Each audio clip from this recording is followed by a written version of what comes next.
If the first tenure is finished, you vote the person out.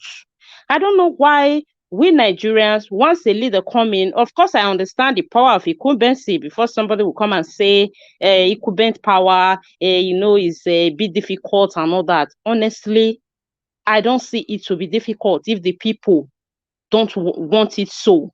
I quite understand that we have a complicated political structure and system in Nigeria, So now that we are waking up, I also want to add this to Nigerians. Please, irrespective of whoever we are sending there to go and work for us, to go and represent us, because they actually see themselves as father of the nation, they see themselves as rulers, some even want to be dictators. But the truth of the matter is that they are our workers.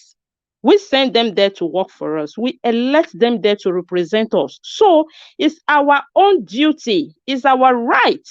If they are not doing well, if they go there, they did not perform what we send them there to do, they should be voted out. We should be able to vote them out the next 4 years.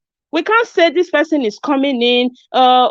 If we don't get it right, 8 years, 8 years. This idea of 8 years, honestly, when I hear it, I don't know how I feel sometimes actually, because as far as I know, electoral system in Nigeria permit each leader to rule for 4 years. If you want to go come back, fine, you come back for another 4 years. But many people come into the conclusion of anybody that is coming, oh, it's going to be there for 8 years. Please, my people, let's try and regulate that idea of leaving a leader there, whether it's performing well or not. We conclude that it's going to stay for 8 years. We have to work on that. We have to educate ourselves on that.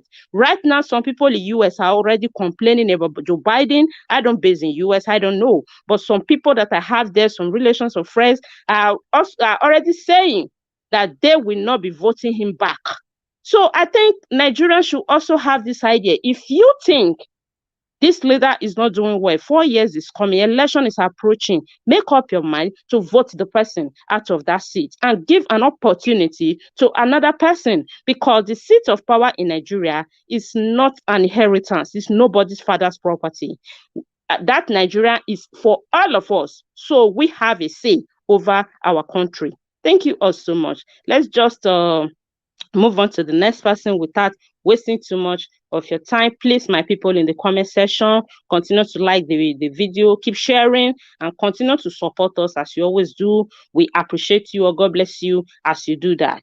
Now, I will be going straight to Madam Rita. Madam Rita, welcome back. I was calling you earlier on, you were not here. Happy weekend to you, my sister.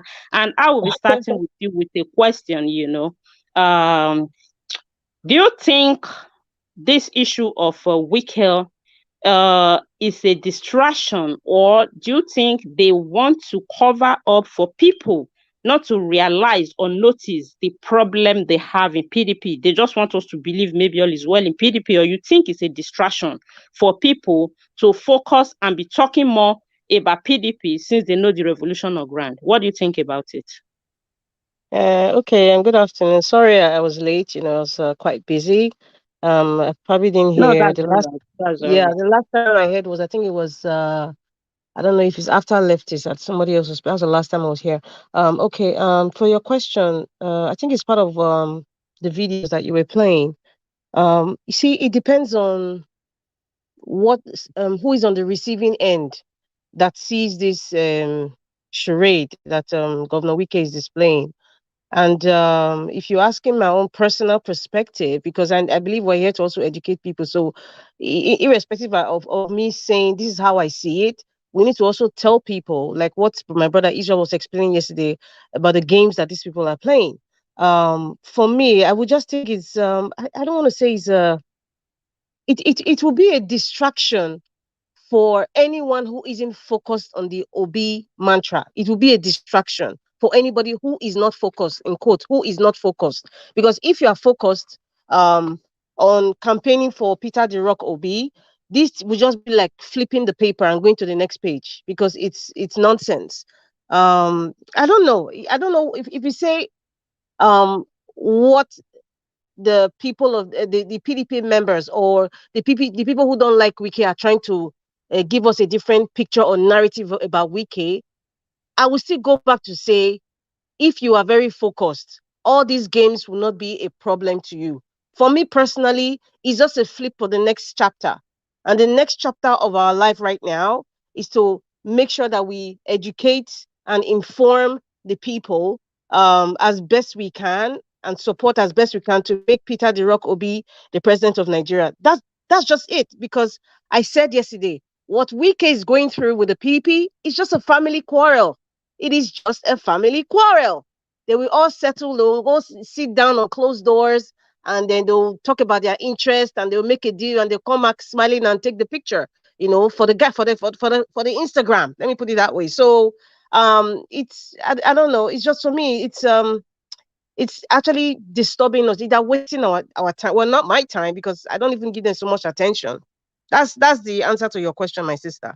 Stay focused and just ignore. That's that, because they're not giving us anything. They're not talking about the devaluation of the naira. They're not talking about the insecurity. They're not talking about the people who are being killed every day. They're just talking about what Wike is doing in his family house with his father, his cousins, and whatever of PDP. So how does that change the price of rice in Nigeria right now? It doesn't. So I wouldn't, anybody who is crying and mourning right now, like the man who came from the US that was killed, do you think they care about what Wike is saying? No. They're mourning their brother or their husband or their father. And, they're just thinking, okay, what's this government going to do? How are they going to find the killers of their brother? So it's a waste of time, my sister. I don't know if you want me to talk about, from what Peter will be visiting Kinsey Mogalu. Absolutely. You can go through the videos and the Yeah. article that was read earlier. You just make your contribution about those ones. Okay. I'm just going to be quick.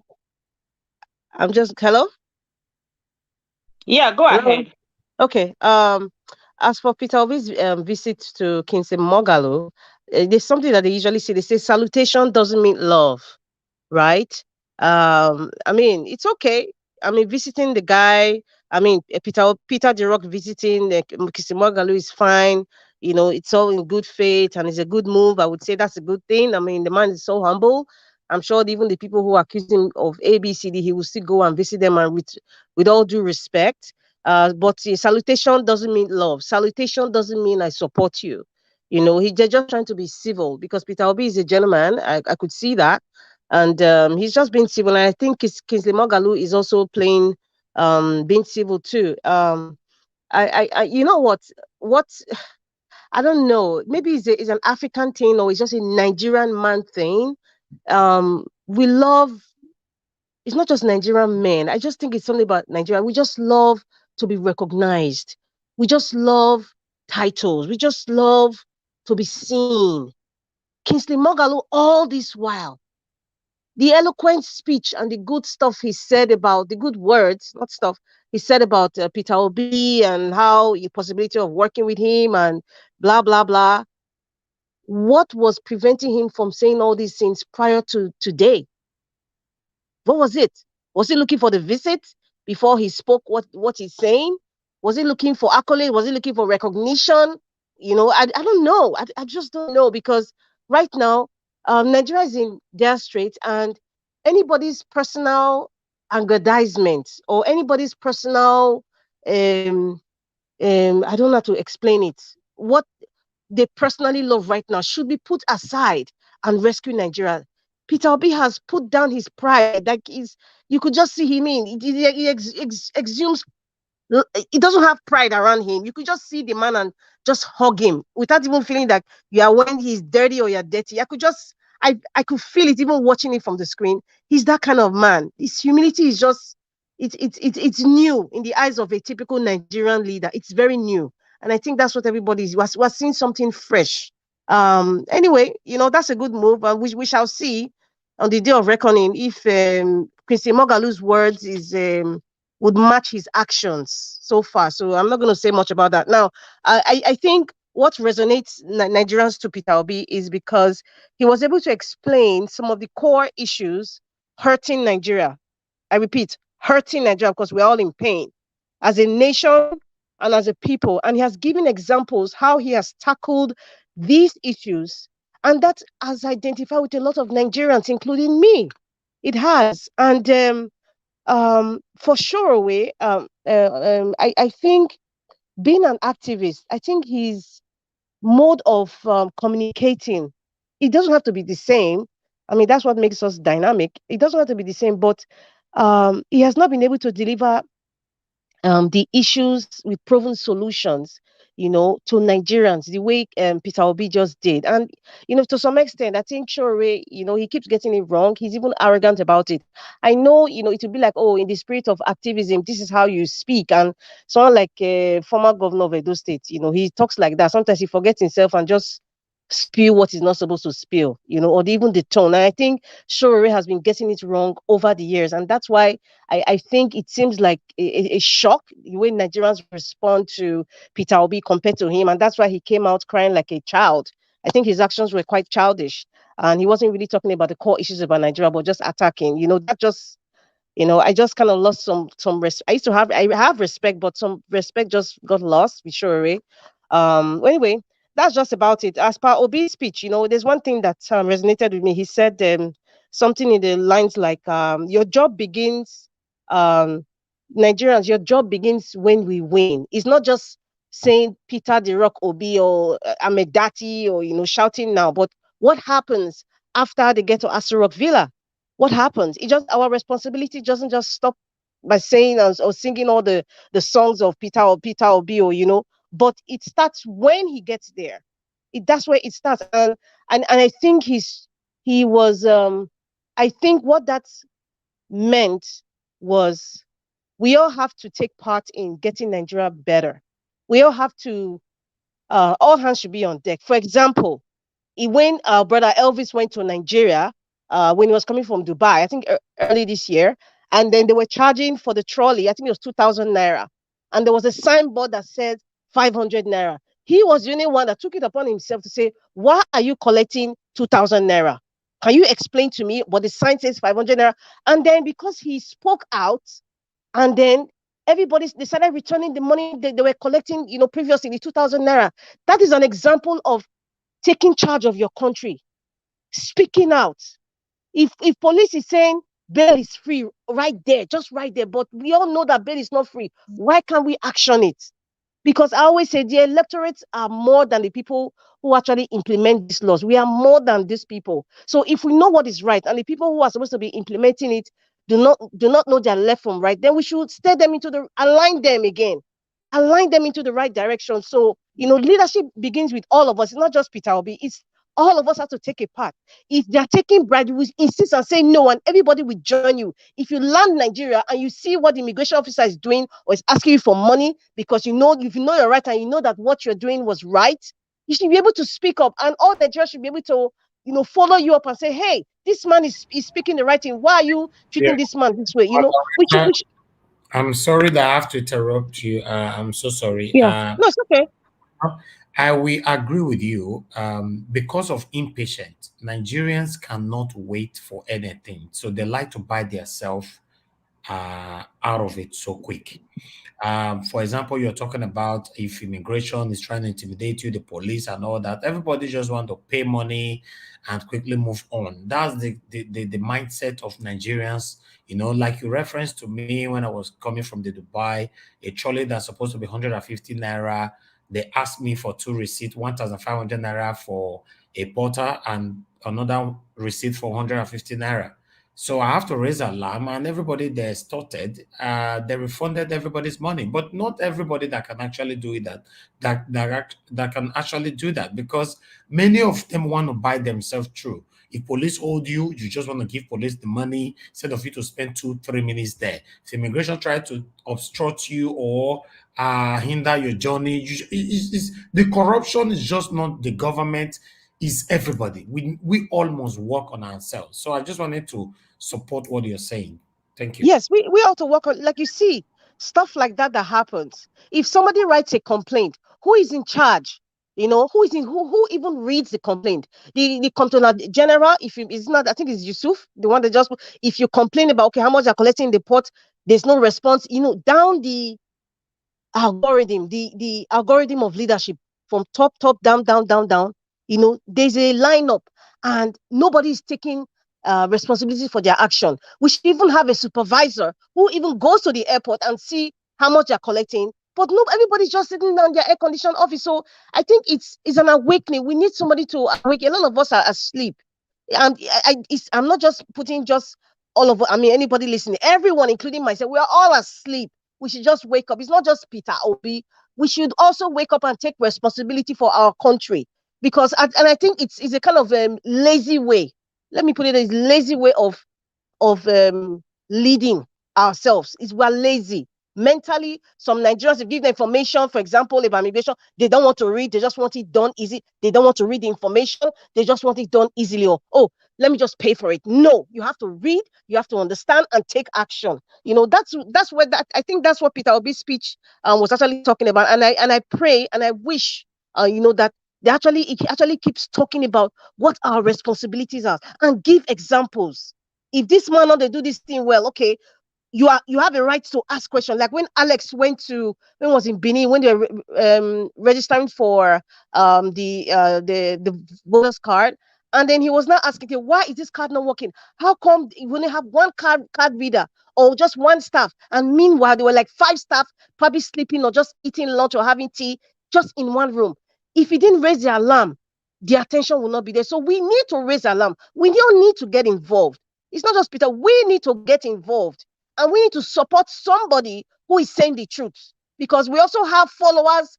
I mean, if Satan has followers, in fact, they even have a church of Satan, they have a branch in Lagos. So, hey, if you have a bad leader, and then you have followers like MC Oluomo now, just because you are gaining, then you keep quiet. You just keep quiet. So it's also the followers too of these bad leaders. If you have a governor who is not doing something right, somebody will say, don't insult my governor. I mean, for crying out loud, I always say it, you cannot mix politics and love. They just don't match. In fact, it's like oil and water. They can't mix together. That's what people don't understand. So when you talk about a leader that they love, it's like they don't want to hear any other thing at all. Like you are just insulting the guy. Oh, he's doing well. He's trying. What do you mean? What did the former predecessor do? That is not the issue we're talking about right now. So the followership is also an issue. So it's a collective. It's a we. All of us have to get involved in making sure Peter Obi and Peter Obi himself, Peter the Rock, has to get things done. And if he's not doing it, then we need to speak out too. And as per the screaming, I just think APC and PDP, they're panicking. They are just wetting their pants right now, because right now I think it's even when I say don't mix love and politics, I think love is involved. Like a passionate love for Peter the Rock Obi is involved in this. And I think because we're just having a breath of fresh air, a new leader, a humble leader, he's just saying what is in our hearts, the pain that we are feeling is like he's saying it out, he's identifying it, and he's giving solutions. At least example of how he has touched power and how he has exemplified what it is to be a leader. So I think that identifies with a whole lot of people, and that's why that love kind of comes in there. As per we already talk about Wike. I mean, that's just, I'm tired of the charade. As per OBJ with Abike Dabri, like coming to meet him and all that, and him saying that talking about the diaspora voting, yeah. Obasanjo is right. I mean, for vice president, he's right, but you know, I know somebody said something about why didn't he implement it during his time. If you, I think 1999, I think that's when Obasanjo became a president. He was voted in. I think as at that time, the country we are, I mean, that time and now is different. I think the internet wasn't as popular the way it is now. I think even because the internet was not as popular, the awareness from the diaspora isn't as heightened the way it is now. So I think even electronic voting or diaspora voting wasn't even in the works. And I don't even think most of the people in the National Assembly even thought about it. I don't know, someone can correct me. If somebody raised the motion, during that time, maybe somebody can bring it down. Even Chuba Okadibo, a man that I respect, one of the greatest parliamentarians Nigeria's ever had. I think he's one of the greatest. He didn't say, I don't think he ever said anything relating to diaspora voting. If somebody has the information where it was said, they could bring it out and correct me. And for me, it just transcends to the kind of people we have in the National Assembly. These are the kinds of questions. Those people who want to be senators, House of Rep, even State House of Assembly members, they are pertinent, serious questions that needs to be asked before you know the kind of representative that you want to vote for. Because it's not just the president, the representative. For example, Edo State, now going back to my state, those people who want to, for example, I don't know if Obede Yama wants to go for Senate. What's the other man? Sister Rita, your 5 minutes is going. No. Okay, this is just like less than 2 minutes now. I'm going to be done.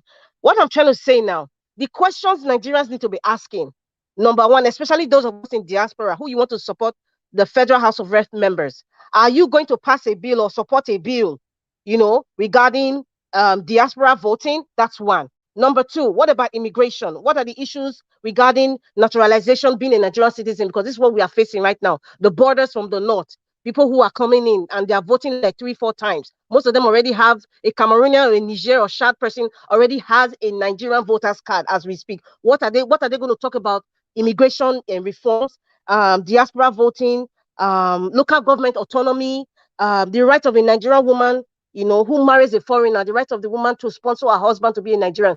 Do you guys realize that in Nigeria today, if you're a Nigerian woman and you marry a foreigner, and they live in Nigeria, the woman is not able to sponsor her husband to be a Nigerian.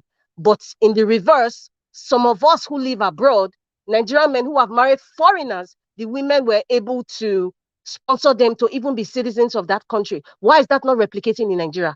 So there's a whole lot of questions. There's a whole lot that we should be asking anybody who wants to represent us in National Assembly, especially diaspora voting. That's number one. Thank you. Thank you so much, Sister Rita. You just brought in some points that I think we should create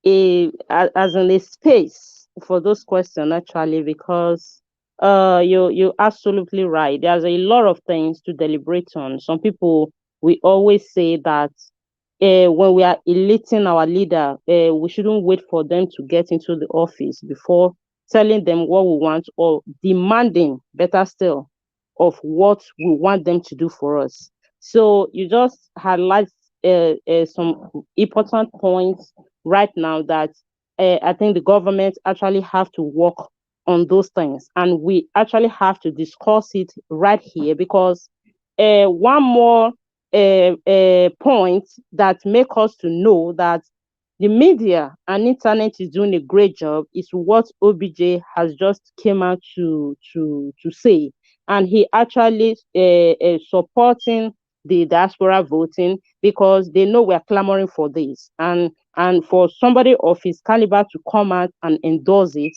it shows that our voice are really going far and they are hearing what we diasporans are talking about, what we Nigerians are demanding. So I think outside of supporting our leaders and educating people, we also need to bring out time and point out all these things that we need in Nigeria and debate on it and discuss it to their hearing, in case they are hearing us, so that they will know. Thank you so much for that.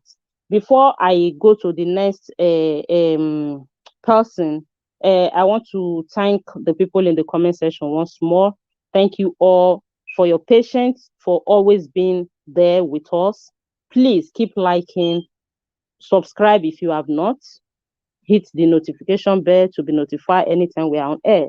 Please support us with the dollar sign in the comment section. If you are not the type that like to use the dollar sign for super chat or super sticker, account number is also there, which you can use to support this wonderful platform, because we will keep doing this. We'll keep doing this. We will not get tired of doing this until the election. The platform has been there before this time. This time around, we dedicated this thing right now to talk about this election, to educate people, to help us get it right in this 2023, because you can see, like the people that some people refer as the owners of Nigeria, those kind of statements is what me personally, I find them offensive to we Nigerians. I don't know about you.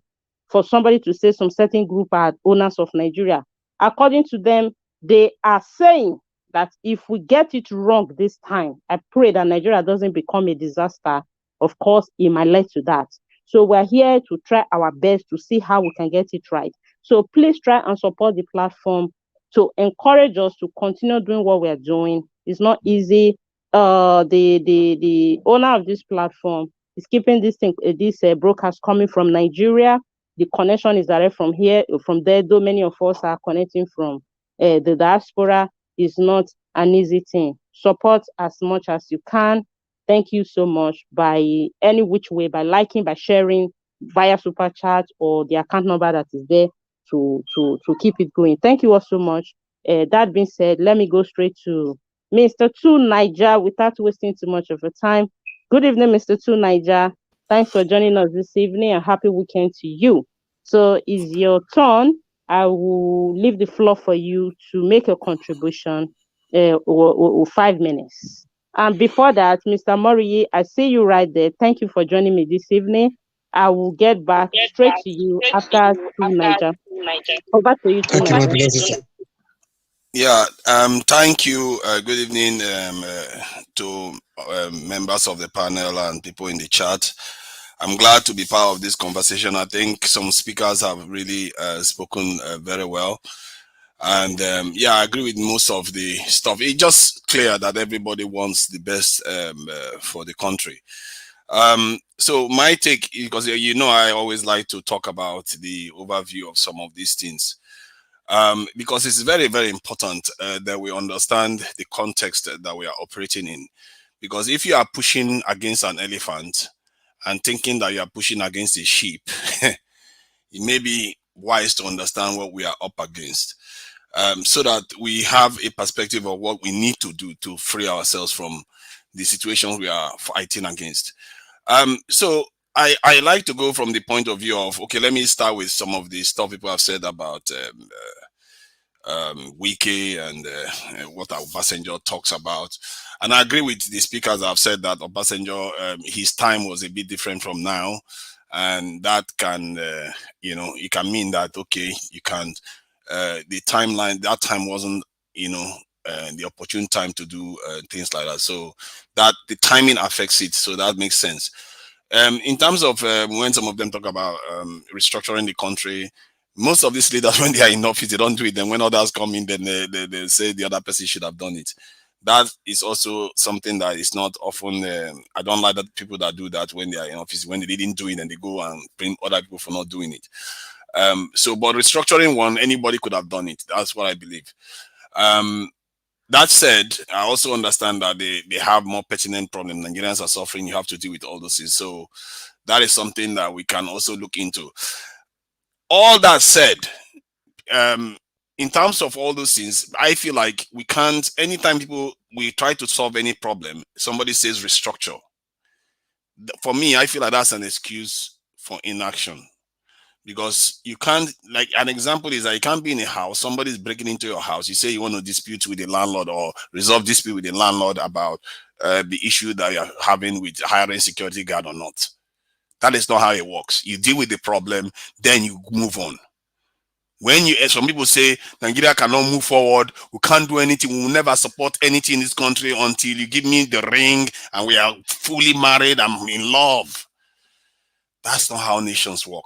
It's not true. Nations are not founded on flower planting ceremonies. It's mostly based on blood. Even the so-called tribe you have is based on blood. Nobody had any coronation or some kind of marriage for that to happen. Sometimes men need to move on and say, you know what, this is the reality of our lives, and you have to respond to the greater threat and for the greater good, and deal with the problem first, because you always have time to have the other discussions. Our forefathers have made the same mistake over and over again.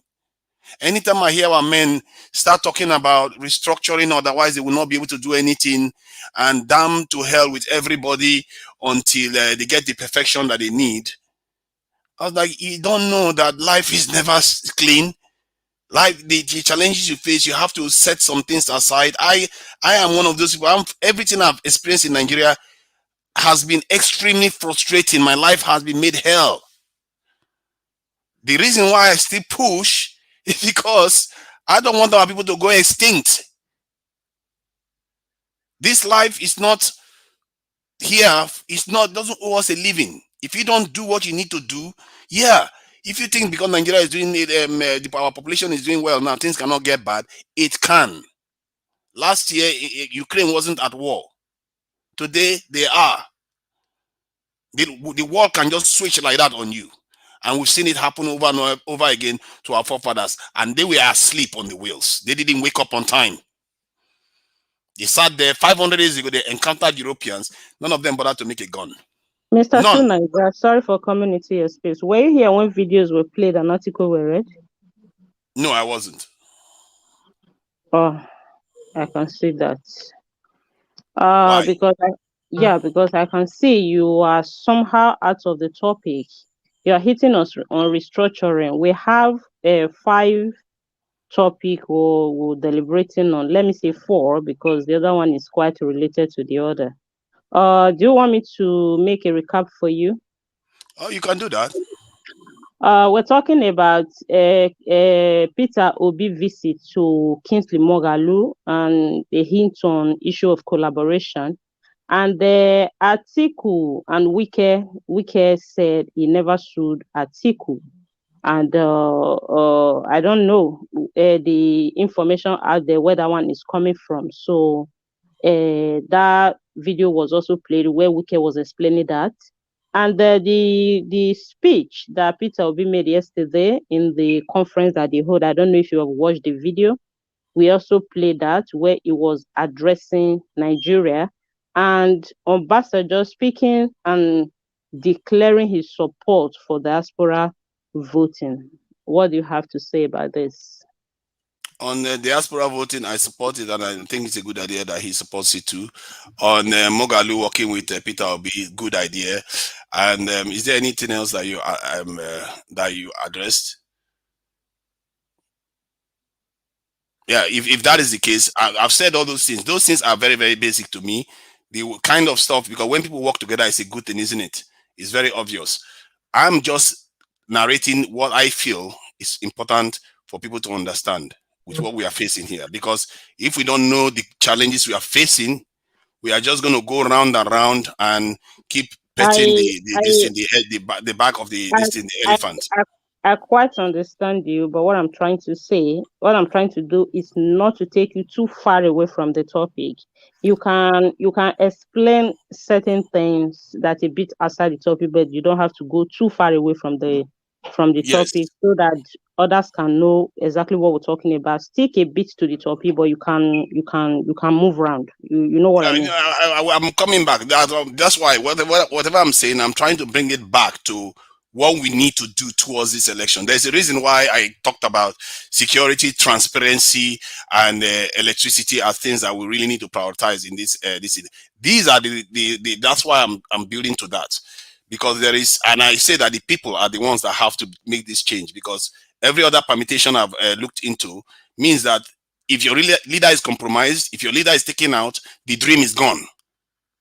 The people are the ones that have to change. So that's where I'm coming from. I may not come from your conventional this direction, but I'm trying to let people understand that from what I've seen, from the patterns that has repeated itself over time, this is the way we have to respond.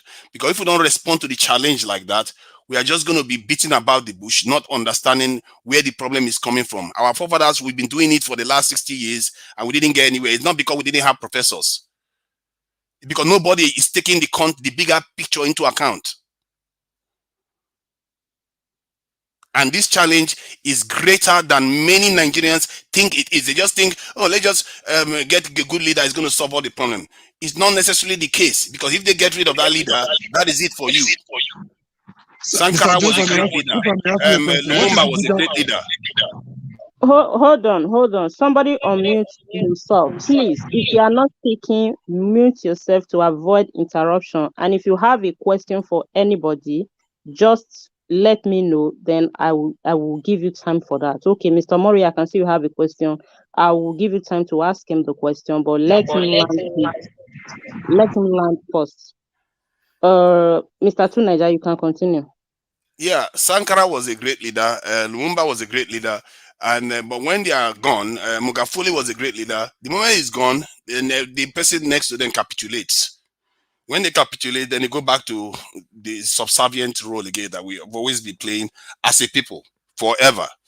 And but if we don't deal with how to deal with that problem, if we don't get to the heart of it, we are not going to get anywhere. And that's why I agree with the last speaker that said the people have to, take charge of these leaderships, because they are supposed to be our employees. If you have your employee not performing very well, then you have to know how to hold them to account.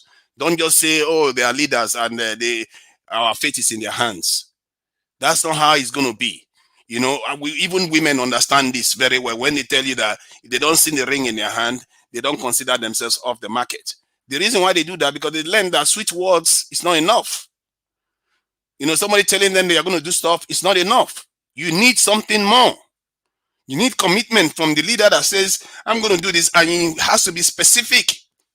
Where, how, who.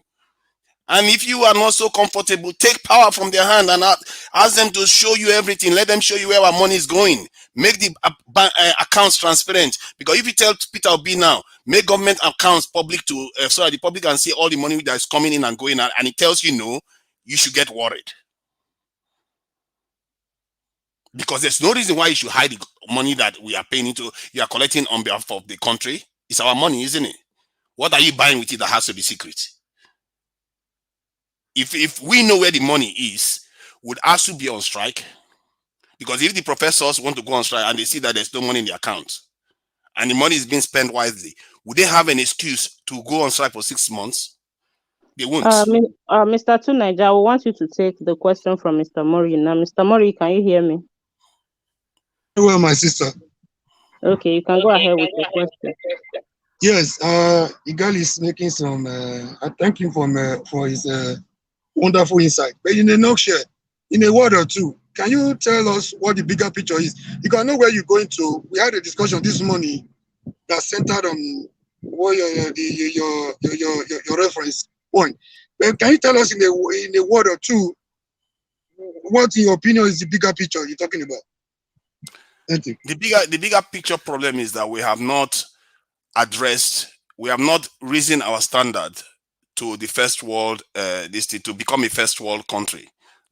Because currently we are existing in a sub economy and a sub state. In other words, our economy is small.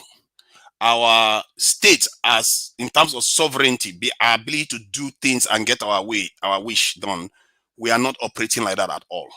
So it means that we are basically like a protectorate.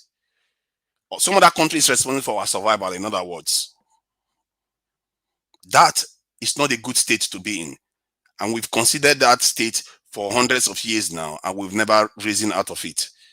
And that is not a good thing, because the Japanese, the Chinese, and Indians, they went through that state where they became a protectorate of the colonists and the colonizers.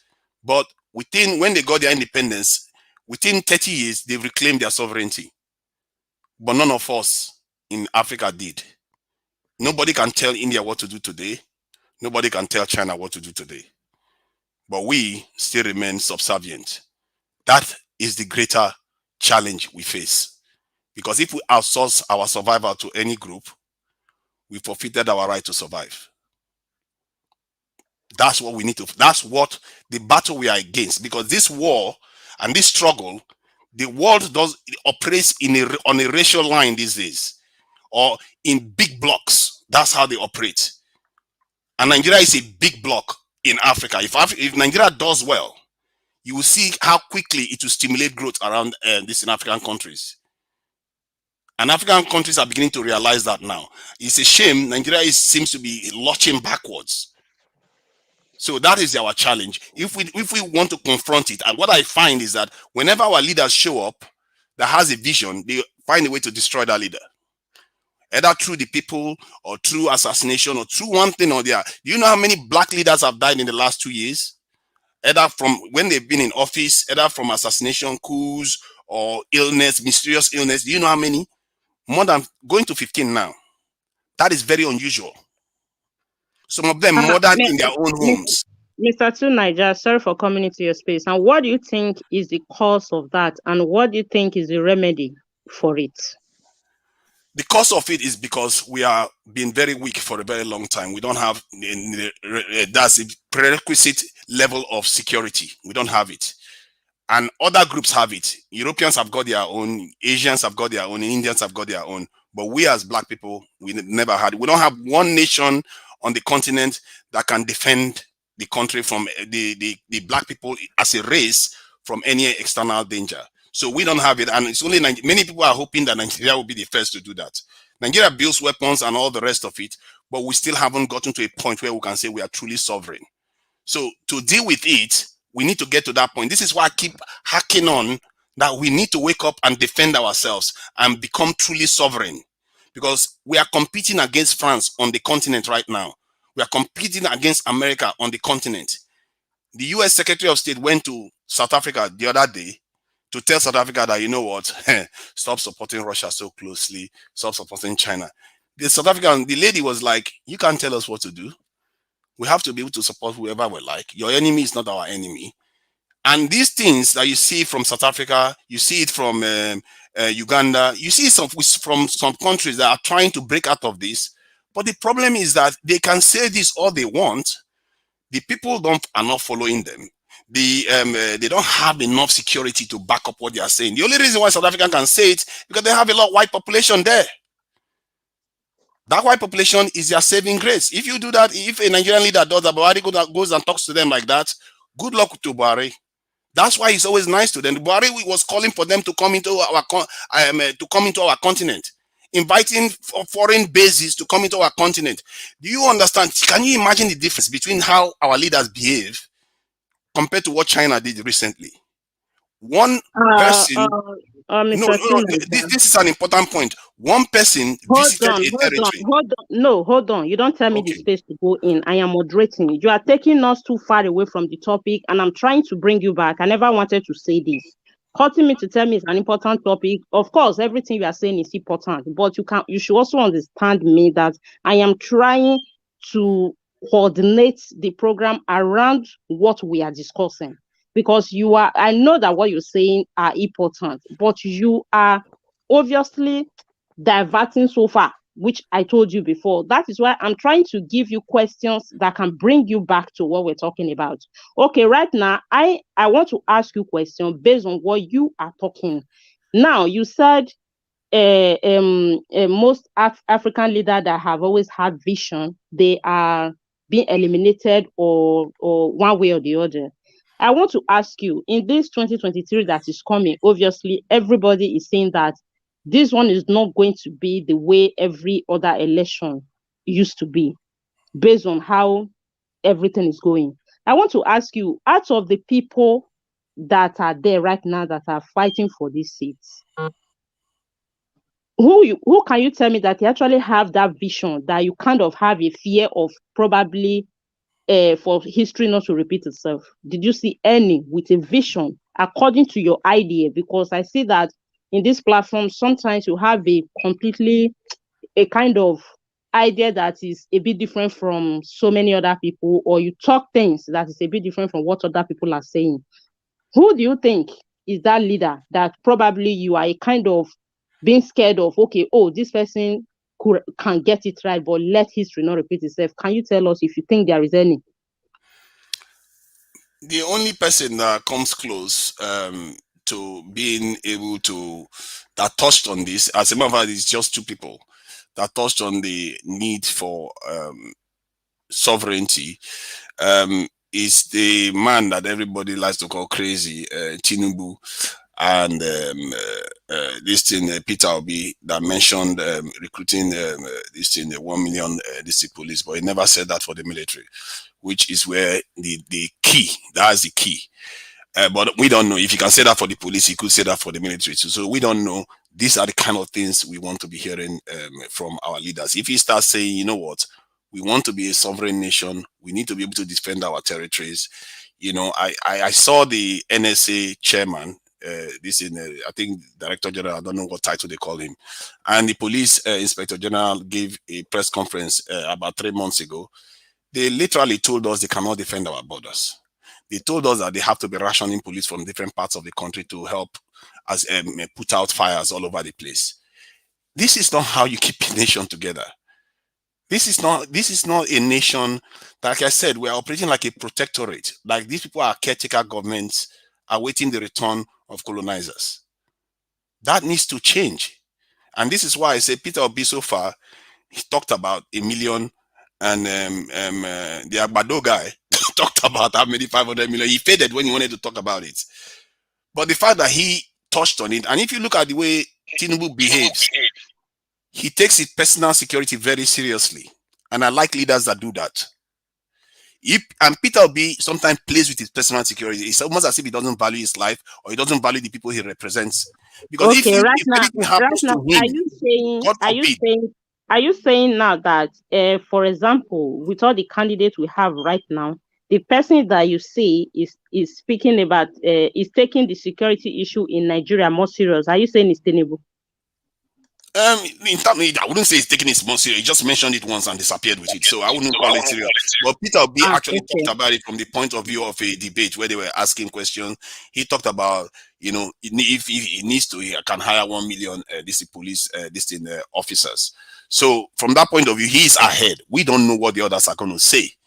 But my take from what I hear from Peter Obi is that if people push him in the right direction, this is why he is a good person. He wants to do the right things, but the people following him have to make him understand these are the things they require from him. They have to be tough, really, really tough, because he can get there. They will try to impeach him. They will try to block him. Then he's going to say, I can't do anything about it. And another 4 years goes by.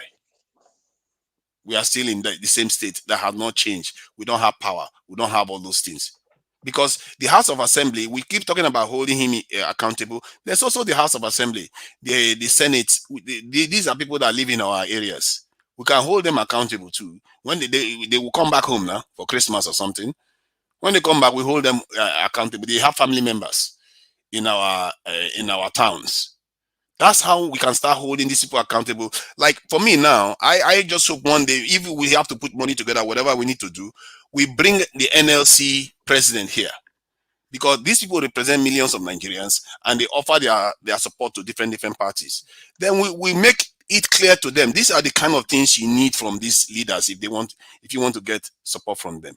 You want them to make our country sovereign. You want them to commit to transparency.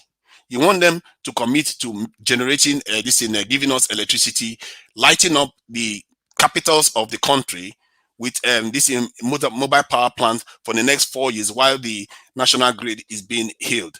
Some of all these things can be done if we organize ourselves. And that is why I agree with the last speaker that said the people need to hold their leaders accountable. It doesn't stop there. You can have structural way of holding them accountable. And I think there's something that can be done from this point of view. Try and round off your submission. So yes, as you can see, for me, I've seen nations that have had hope get dashed because one leader is knocked out.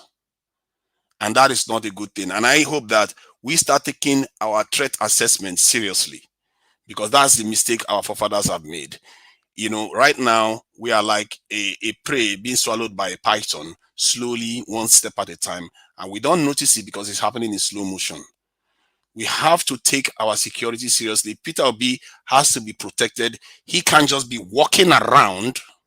Sometimes I see him just walking around as if it's nothing. I don't know where he thinks his security is coming from. You can't just do that. Tinubu takes his security seriously. You have to admit, some people were criticizing him for driving along that road and everything. Yeah, because he doesn't want to be assassinated. Then one leader is gone. I don't want our people to be dying. How many foreign leaders die like that? And we have to let him understand that his security is paramount, so that when your leaders feel protected, when your leaders are protected, they are more likely to represent you than the people that are keeping them alive. Anybody knows that. If whoever controls your survival is the person you're answering to. So I will leave it there. Thank you. Thank you so much, Mr. Tunaija. But before I let you go, with your submission this evening, I'm a bit confused. I know you have been coming to this platform. I want to ask you right now, out of the whole leader, out of the people that are coming for 2023, who will you take, or who can you manage as the incoming leader? As we speak today, I won't even breathe once before I vote for Peter Obi. Peter Obi gets the vote easy. Thank you so much. Without wasting much of our time, thank you so much, people in the comment section, for your patience, for waiting, and for always accompanying us every day. We don't take your time for granted. Thank you so much. God bless you all. Please continue to like and share, and continue to use the $ at the comment section there. I can see more people here joining us. The Queen Valerie, I see you. Thanks so much for joining us this evening. Chukulote Edo, thank you for joining us. Stephen Odin, I see you right there. Thank you all for coming this evening. Patricia Enofe, I see you right there. Thanks for joining us this evening. JJ Laye, I see you. Samuel Olaka, I think I've seen you before. God bless you. God bless you all. Our mommy of all mommy, of course, is still very, very much there with us. Thank you so much for staying with us. God bless you all. That being said, let me just go straight to the next person on the panel. My great political analyst of this platform, a person of Mr. Mori. It's always a delight to have you in the panel. I don't know if you were here when all the videos were played, and the article that were read as well. Before you joined, because I noticed that you joined late, or if you will need a recap, I can just go and explain a bit to you. If you don't need it, I will just leave the floor for you to make your submission. Over to you, Mr. Mori. Thank you, my beloved. Thank you, my beloved sister. It's a delight to be here once again. From what other people have, from the submissions of other people, from the contributions of the various speakers, I think I'll be able to form an opinion. But if you don't mind, for want of time, you want to just highlight the topics, that will be fine. Because I got something, I wasn't here at the beginning, but I could just something about Peter Obi's message to the youth, Peter Obi's visit to Mogalu, Wike's the talking drum, flew in Atiku and Tambua, and Obasanjo's opinion on the diaspora voting. I think that's, I was able to just Absolutely. Those were the topic we were treating. And actually, I think the only one you left out that I see that is a bit equivalent to Peter Obi's speech yesterday was our brother Comrade Lampton, the Comrade Show. Also address Nigerians and letting Nigerians know that maybe his statement was actually coming from the issue where some people are saying stop making Obi the saints or stuff like that, because he said that he's not seen Obi as the Messiah, but a very honest man that can do at least what Nigeria is clamoring for right now. So we also play the video of him encouraging Nigeria, as we all know, as he have always been doing, is on this race with all of us. So the what you bullet point is actually the topic we are treating, and I would like to know your opinion, especially in the case of Nyesom Wike and Atiku, because right now some people are impatient with them. And yesterday I saw the presidential aspirant Dele Momodu draft a long note message sending to Wike that Wike should know how the owners of Nigerians operate, that it should not go the way it's going, should not cross the bridge and destroy it after crossing, and all the whole of other stuff. Why am I going there? Is PDP trying to show Nigeria that there is no issue there, all is well with Atiku and Wike, or they are just doing all these things for people to talk about them more? Because now, as you can see, many people are actually talking more about obedient train. They just want to create awareness, or they want to create confusion, or they just want to make Nigeria to feel all is well. Because this idea of Wike sue Atiku, and Wike came out in a video debunking that he never did. So I don't know where the information came out from, and I don't know the kind of game they are trying to play. So I would like you to play to throw more light on that, and of course analyze more on other topic which you bullet points. Over to you, Mr. Murray. Yeah, thank you once again, my beloved sister. Thank you for the wonderful job you always do on this program. Each time we have you, Thank you so much. Remind me of Margaret Thatcher and Lily Williams of the great in Binikido. Yeah, having said that, my greetings to my fellow panelists. Thank you for your wonderful submission. My greetings too to those on the comment section for your wonderful job. Thank you for to people like Mommy Diaspora and the host of others who are always behind the scene, making this platform stronger every day.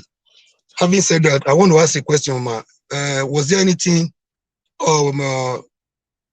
Moshawere said recently concerning this movement? Because I heard the one or two persons making a reference to Shawere. I also want No.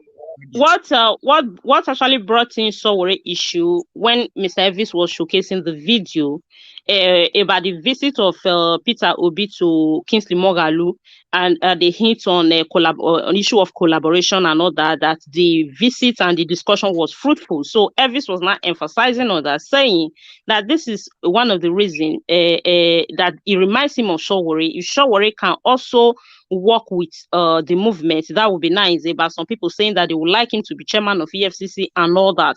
But right now, with some of the videos of Sowore lately, we know that is almost impossible, if not impossible. So that was how his name actually came into the discussion.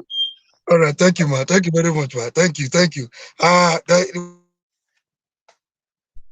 The last week, I don't know the reason. He had a lot of points, but he was just everywhere. He wanted to bring him on course to save time. He actually used about 30 minutes. That being said, he made, the last time I checked, for the sake of our audience, we are a sovereign nation. That should be corrected. I don't know where he's getting that from, that we're not a sovereign nation. That does not mean there are not, one here or there, some foreign economic interests. I know what he was making reference to, like the Thomas Sankara of this world, like Monumba and all that, how they came on board, how they were eliminated by their close friends and allies and all that. But we are a sovereign nation. We should not mislead our audience. Nigeria is a sovereign nation. We cannot trade away our sovereignty, number one. And our sister, Rita, also said doctors getting married to foreigners cannot grant them citizenship. No, citizenship by marriage is also part of naturalization by marriage. It's also part of our constitution. I just want to straighten those points. And I go straight to the issue of Sowore, my friend. See, when people are scandalizing Sowore, I just look at them because this is somebody I've known even before the J12 struggle. I knew Sowore, I think it was a year ahead of me in the university. The guy has been dogged, he has been rugged, he has been tested, he has been trusted. But there is a problem with Sowore that is even working against himself. We tried, a lot of people are surprised that somebody called me one day. I told you I was Sowore. How come you are changing? I didn't come to this show. I didn't come to this forum because of Sowore. I move along. See, anything the people want, anything that will favor the people, anything that is people-oriented is what Monuju will stand. That I've made that one known from the beginning. A lot of my friends they go to my Facebook page and if I make a comment like, as per the people's movement, as per what the people want, that this movement is not a joke. We thought you are Showore's man. I'm Showore's man. I remain Showore's man. I can take a bullet for Sowore. I can fight for Sowore because you have seen what the guy has gone through. But there's something Sowore is making. There's one mistake Sowore is making. I can't just explain what his message, either by, there is a bad way. There's a wrong way you can pass a very good message. There is always also a good way to pass a very bad message, and it will be making sense to people. So when they see all the allegations here about Sowore, he's working for federal government, he's working for Tinubu, he has taken money, he worked for Buhari, they are all hogwash, they are all lies. Part of the division to make us weaker. But today, let's say this is a topic for another day. I can vouch for Sowore anytime, any day. But there's something that is working against himself. Principle. There are people that can compromise. I came here, the way I was shouting here, you would think I would never support Obi. There was even one day I challenged one or two persons here based on Showore's issue. But then, am I still there? No. Anything that will move Nigeria forward is what I stand for. Nigeria is in a critical situation. Nigeria is in a bad state of nature where life is short, brutish, and nasty. We cannot continue like this. Somebody say it will be disastrous. There's already a disaster in Nigeria. Not it will be disastrous. What could be more than people? If bandits, holding their flags in local government, bandits collecting taxes from people. People are not safe. People cannot feed. Nigeria is already in dire straits. Nigeria is in a disastrous situation already. It will be economical with the truth to say it will be disastrous. No. But one thing I want to say, we've never really had a democracy. This is the first attempt we are trying to have on democracy. That was where my love for Obi just increased yesterday. I will return power to you. It has been in theory that power belongs to the people. I always come here to say the power of the people is stronger and mightier than the people in power. It has not been so in the Nigerian context. We always say sovereignty belongs to the people. It has not been so in the Nigerian context. What we have had at best, according to Showore, is moronocracy. Government of the moron, by the moron for the morons. In my own calculation, I call it cabatocracy. A government of the cabal for the cabal and of the cabal by the cabal for the cabals. It has never been for the people. So this is the first time we are making attempts at democracy. So when I listened to that speech yesterday, my love naturally just increased for Obi. He's hitting the nail on the head. He's hitting the message the way Nigerians want to hear it. This is why you see the movement to a lot of them is a surprise. I pray before they wake up from their slumber, Obi will be sworn in as our next president. Yeah, having said that, this is not a Showore's issue today. I don't want to dwell too much on that. There are people on issues of principle. They just believe any compromise on matters of principles implies abandonment of the whole principle. Why there are some people that believe, no, there is need for flexibility. You cannot be so rigid. Play the politics. This is not activism. You bring in too much activism into politics. That is where Showore is getting it wrong. He's my very good friend. He has taken some risk for Nigeria. Even I said I was almost killed. Showore has been killed 100 times than my very self. He has been incarcerated more than my very self. We have been in detention together. So he's a good guy. He's courageous. Showore can do anything without minding who else is God. People misunderstand Showore for different reasons. And his principle, being his rigidity, is also working against him. Showore just wish he's the one getting the accolade the Nigerians are giving to Obi today. But for one reason or the other, it has never been so. So that is Showore for you. No matter what you hear people saying about Showore, he collected money for Buhari. It's just a way to weaken us so that we cannot come together, so that we cannot support somebody like Showore. Now that the Obi is getting the attention. I have no choice. The choice of the people is the choice I have. There is a saying that what we got is a majority. The will of the people is the will of God. So anything that would take Nigeria out of this critical situation, pitiable situation, is what I stand for. So I want to quickly, I don't know how much time I have. I'm not a defense counsel to Showore, but I love him. Nobody can insult Showore when I'm here. Not even anywhere. That does not mean the guy is perfect. He has some trouble. I wish I said, yeah, okay. We're talking to Mr. Murray, I want to ask you a question. Now that you're saying that Showore very well, is your friend, on what do you think he can convince Showore to work with another party? Let's say, okay, let not say PDP and APC, for example, maybe Labour Party or any other party. What do you think he can convince him? Because for me, that is not my friend. I don't know him. I've never met him before.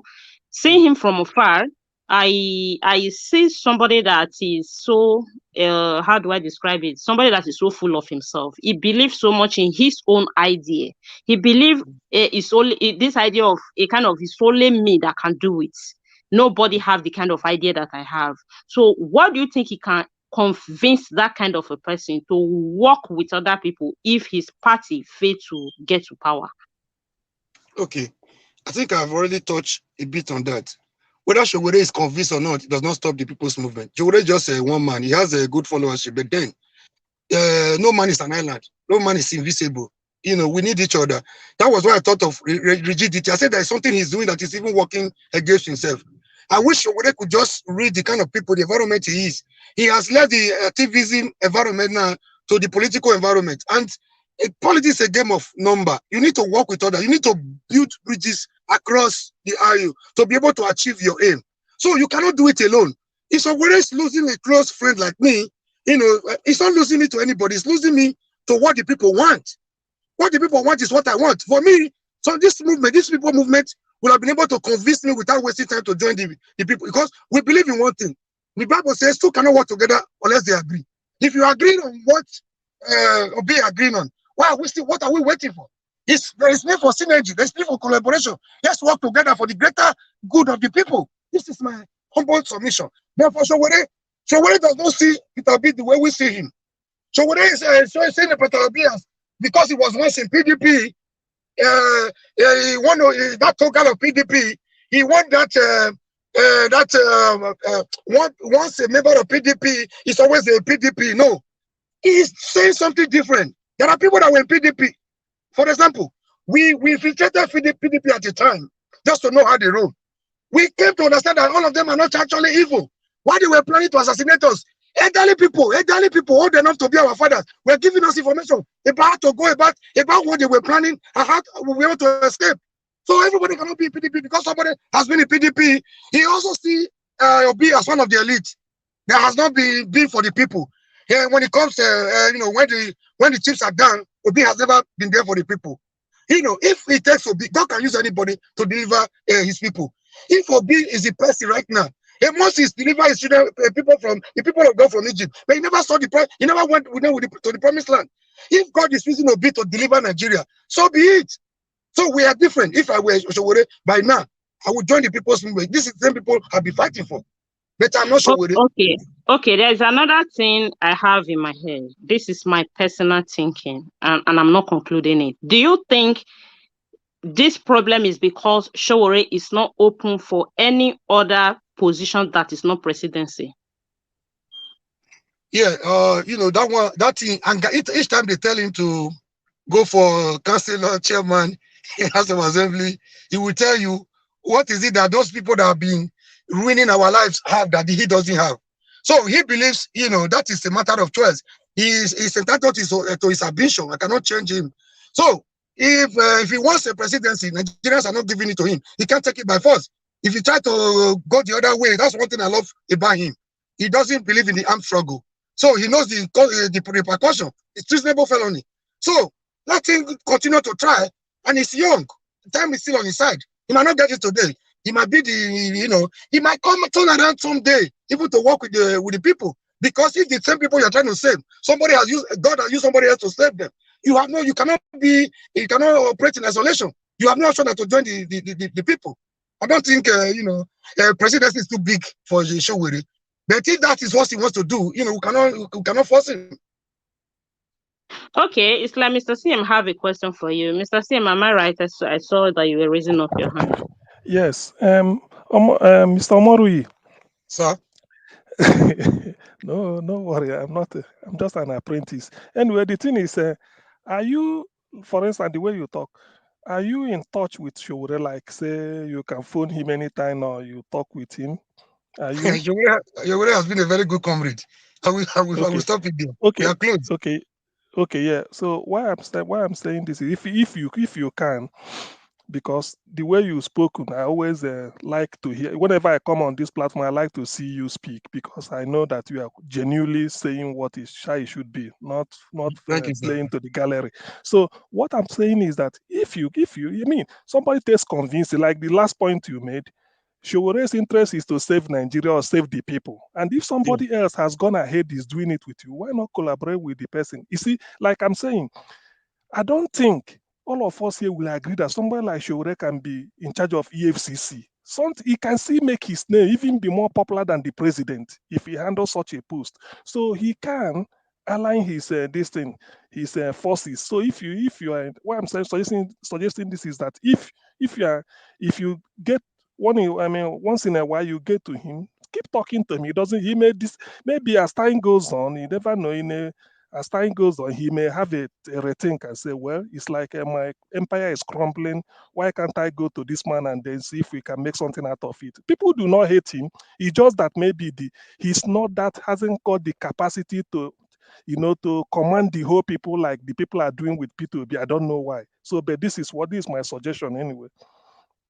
Yeah, thank you very much. People are wired differently. If you were here when we started this thing, you would think I will never support any other person apart from Choweri. But here I am today. You have the likes of Malema in South Africa, who was of the NSC, but later he moved from there. You know, with the support of the youth. Look at where he is today. He's better off on the. Look at what Choweri did. Instead of joining any party, apart from PDP, APC, Choweri had the option of joining any other smaller party. But no, he went for his own party. It was a jack from him. He left Nigeria while he was on air. The party was taken over by some agents sponsored by the federal government to destabilize him. You could see how much they fought to gain their party back. They are still in court anyway. So there are people like that. They just believe, like I said before, on matters of principle. Instead of compromise, people see compromise as abandonment of the old principle. So rigidity is not good, especially in politics. I've already touched on that. But whether Choweri or not, Choweri cannot stop the people's movement, the will of the people. So if the people are saying this is what we want, and God helping us the way we are going right now, we achieve, by 3 years of God, we are going to achieve this. So Choweri loves what is good for the people. If the government is good for the people, you know, Choweri has no option. I mean, I would love Choweri to work with us, to be part of this history epoch making event of redefining ourselves, our democracy. This is what he has always fought for. This is an opportunity. You should take advantage of this. We'll keep talking to him. But whether he agrees to work with Obi or not, it does not stop what the people want. So please, we are dwelling too much on Choweri. Please, let me just quickly touch on visit to Moghalu. You know, Moghalu is another gentleman I respect so much. He might not have too much political assets or bringing him on board, but he certainly have the idea. Ideas rule the world. Obi and Moghalu, they have a lot of things in common. So it's a very good move. Whether Moghalu went to Obi went to Moghalu, no, provided the essence of working together is achieved. I think it was a step in the right direction. I don't have much time to dwell on that.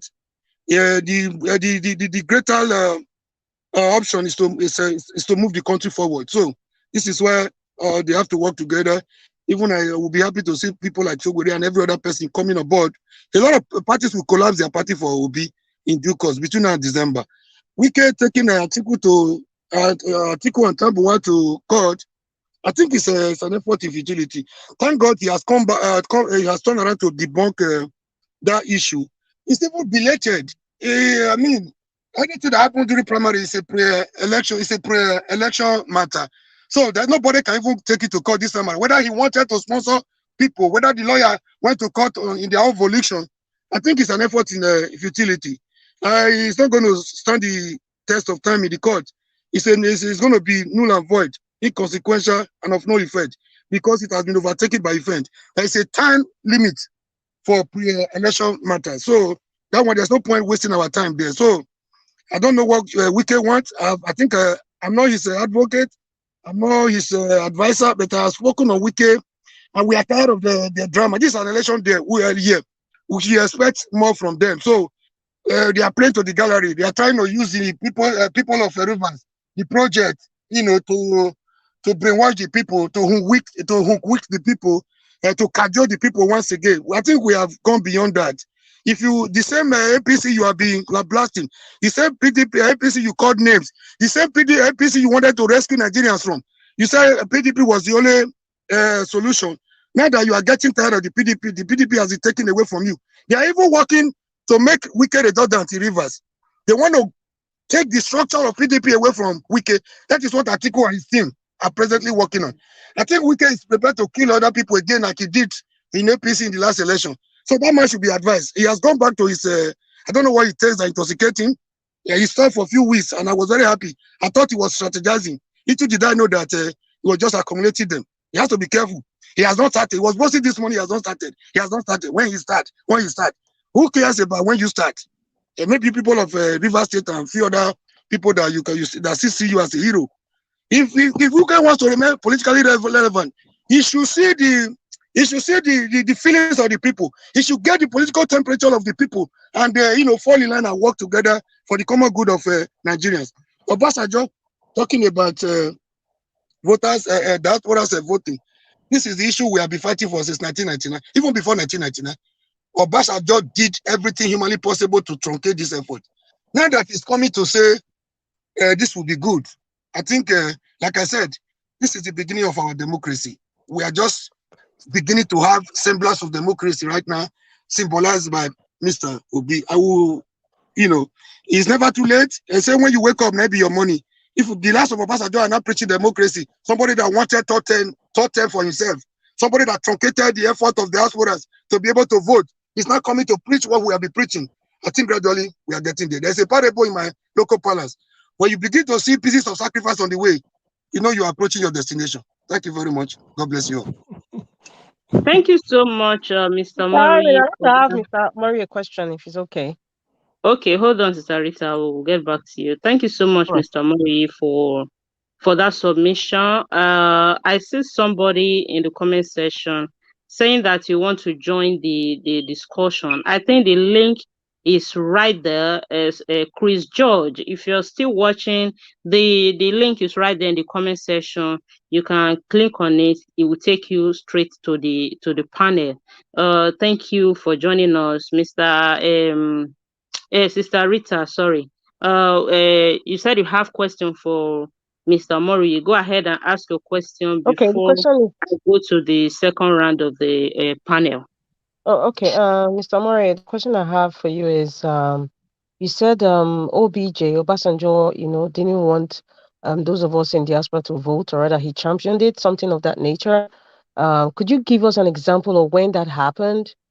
Because we're speaking about with facts, yeah. So if that happened, I would like to know, maybe another time, probably not today, you can give me instances where he denied us in diaspora from voting, if that ever came out in the National Assembly during Obasanjo's time.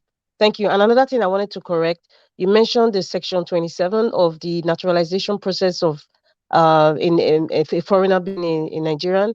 Yes, that section is there, section 27 and section 28 also stipulates the criteria of being a Nigerian citizen through naturalization. But when it comes to a woman, I'm talking from his personal experience, it can be written in stone, but when it comes to implementation, a Nigerian woman cannot. In fact, when you take your document to the immigration, the men will laugh at you and flip the paper at your face and said, "Madam, please get out of here." That's what I'm trying to say. So the women in the National Assembly have to address this issue. Thank you. All right, madam. Before I go straight to the answers, I want to apologize to you. The other day we had a little altercation. It wasn't deliberate. I think I was trying to express my feelings that I was quoted out of context. I didn't mean to call you a liar. I apologize once again. I apologize to you on the private chat. You said I must bring it to public, apology. So I just tender my apology. So I have respect for for women. You are even my sister. So I have no reason whatsoever to disregard you, as a woman. I apologize once again. I was just trying to make you feel. Accepted. Yes, I didn't mean to call you a liar. I was just saying you were misquoting me. That was exactly what I was trying to say. Straight to the question. Obasanjo wasn't a good example of a Democrat.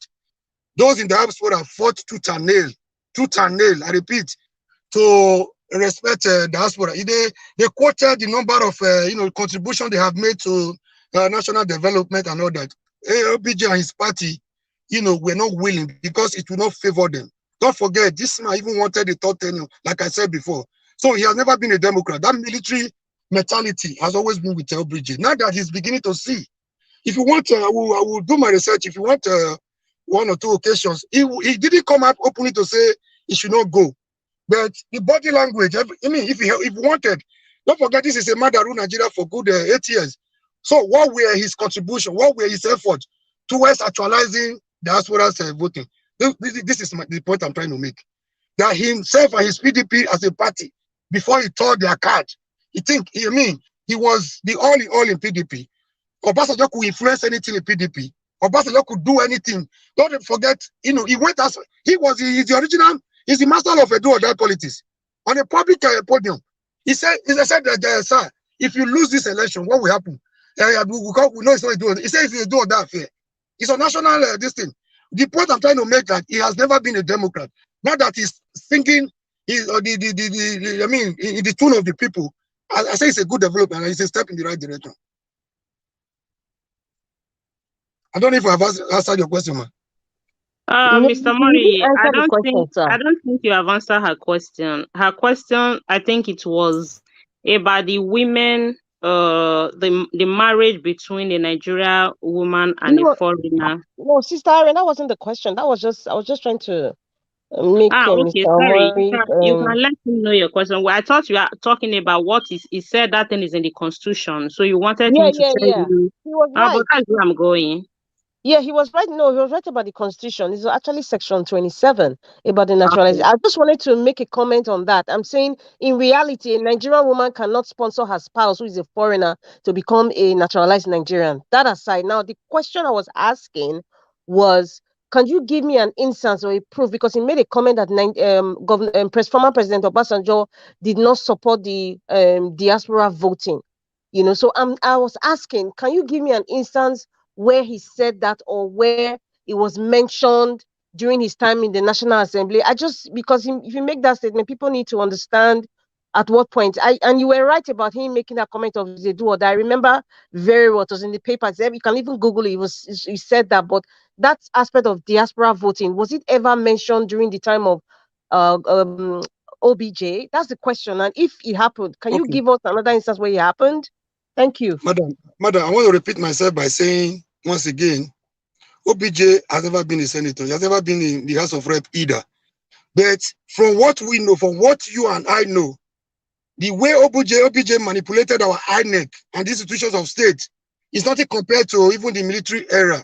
We pretended to have a democracy. I'm saying those that made the effort for that, especially those of us in diaspora, will be making efforts for our votes to count in Nigeria since 1999. Aside Obasanjo and his PDP have one way or the other truncated our effort. I'm not saying he was a senator and but somebody raised a bill and Obasanjo did not vote for it. This is not my submission. That he's singing a different tune right now. That has never been Obasanjo we used to know. And I also say it is a step in the right direction. I don't know if I've made myself clear.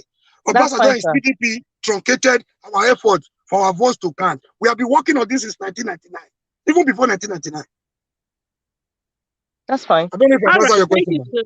Thank you so much, Mr. Omori, for clearing that. I also want to acknowledge you for the gesture you show towards Sister Rita. One thing is to have a misunderstanding. Another thing is for somebody to have the capability to manage it and apologize. Thank you so much for doing that. We are all on this together. One way or the other, we're fighting for a same cause, and I just want to appreciate you for doing that. Thank you so much. Mr. John, I noticed you want to say something concerning the question of Sister Rita concerning the marriage issue. Be fast about it. I want to go to the new person that is joining us. Yeah, sure. I mean, I definitely understand where Rita is coming from. I've heard that before, and in fact, I think I know exactly the what she's referring to. Nigeria is a very, and I'll speak about this. I'm a man,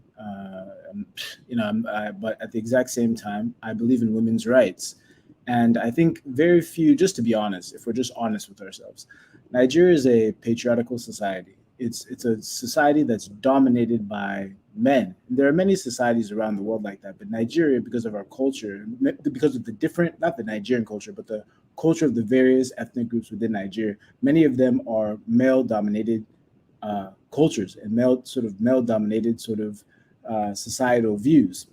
So what I would say to Rita is that this is one of the reasons why I speak the way I speak, because there's not going to really be anything, unfortunately, there's not going to really be anything that changes that setup in Nigeria. You're going to have to wait a very, very, very, very long time in order to get the sort of equality that you're looking for.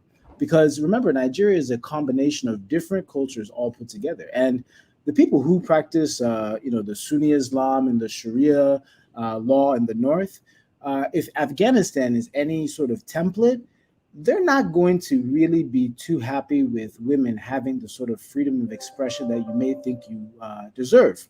They're not going to be the ones that are super interested in when you talk about marrying a foreigner and that foreigner now having citizenship and that citizenship entitling them to certain things on the land. Most men generally are not going to agree with that, but definitely the people in the North that don't even see you as equal are not going to be enjoying that. So I'm glad you brought up that point, because oftentimes when I'm speaking about the what needs to change and why we need to really focus on the core issues is because most of those conversations involve men, and there are very few women involved in the conversation. In fact, I remember when I was watching the APC presidential whatever they call it, there was one woman who came in there. You know what she did? She made really a mockery of herself, and then she handed her delegates to Tinubu. So you're going to have to truly wait under the current setup of Nigeria, and I hate to say it, you're going to have to wait a very long time for women to play not a role in society, but to have the same sort of equality that you think that they may enjoy. Now, I'm all for equality, but that is another reason why you should. And it really goes to another thing that Irene said. Irene said that we shouldn't wait for 8 years for us to remove our that's the reason why you have to wait, and the reason why you can't, like in the UK, just decide one day that Boris Johnson no longer needs to be the prime minister and remove him that day or that week or that month. The reason you can't do that is because of your structure. So I'm glad these issues are coming up. Rita, I'd really wish that you bring more of our sisters into this sort of space. I would, if there's 9 or 10 people here, it'd be great if it was 5 women and 5 men, so we can get a diversity of perspectives. But I just want to touch on that because I think it's a really important insight that you realize that you don't have the same rights as men in your society. Thank you.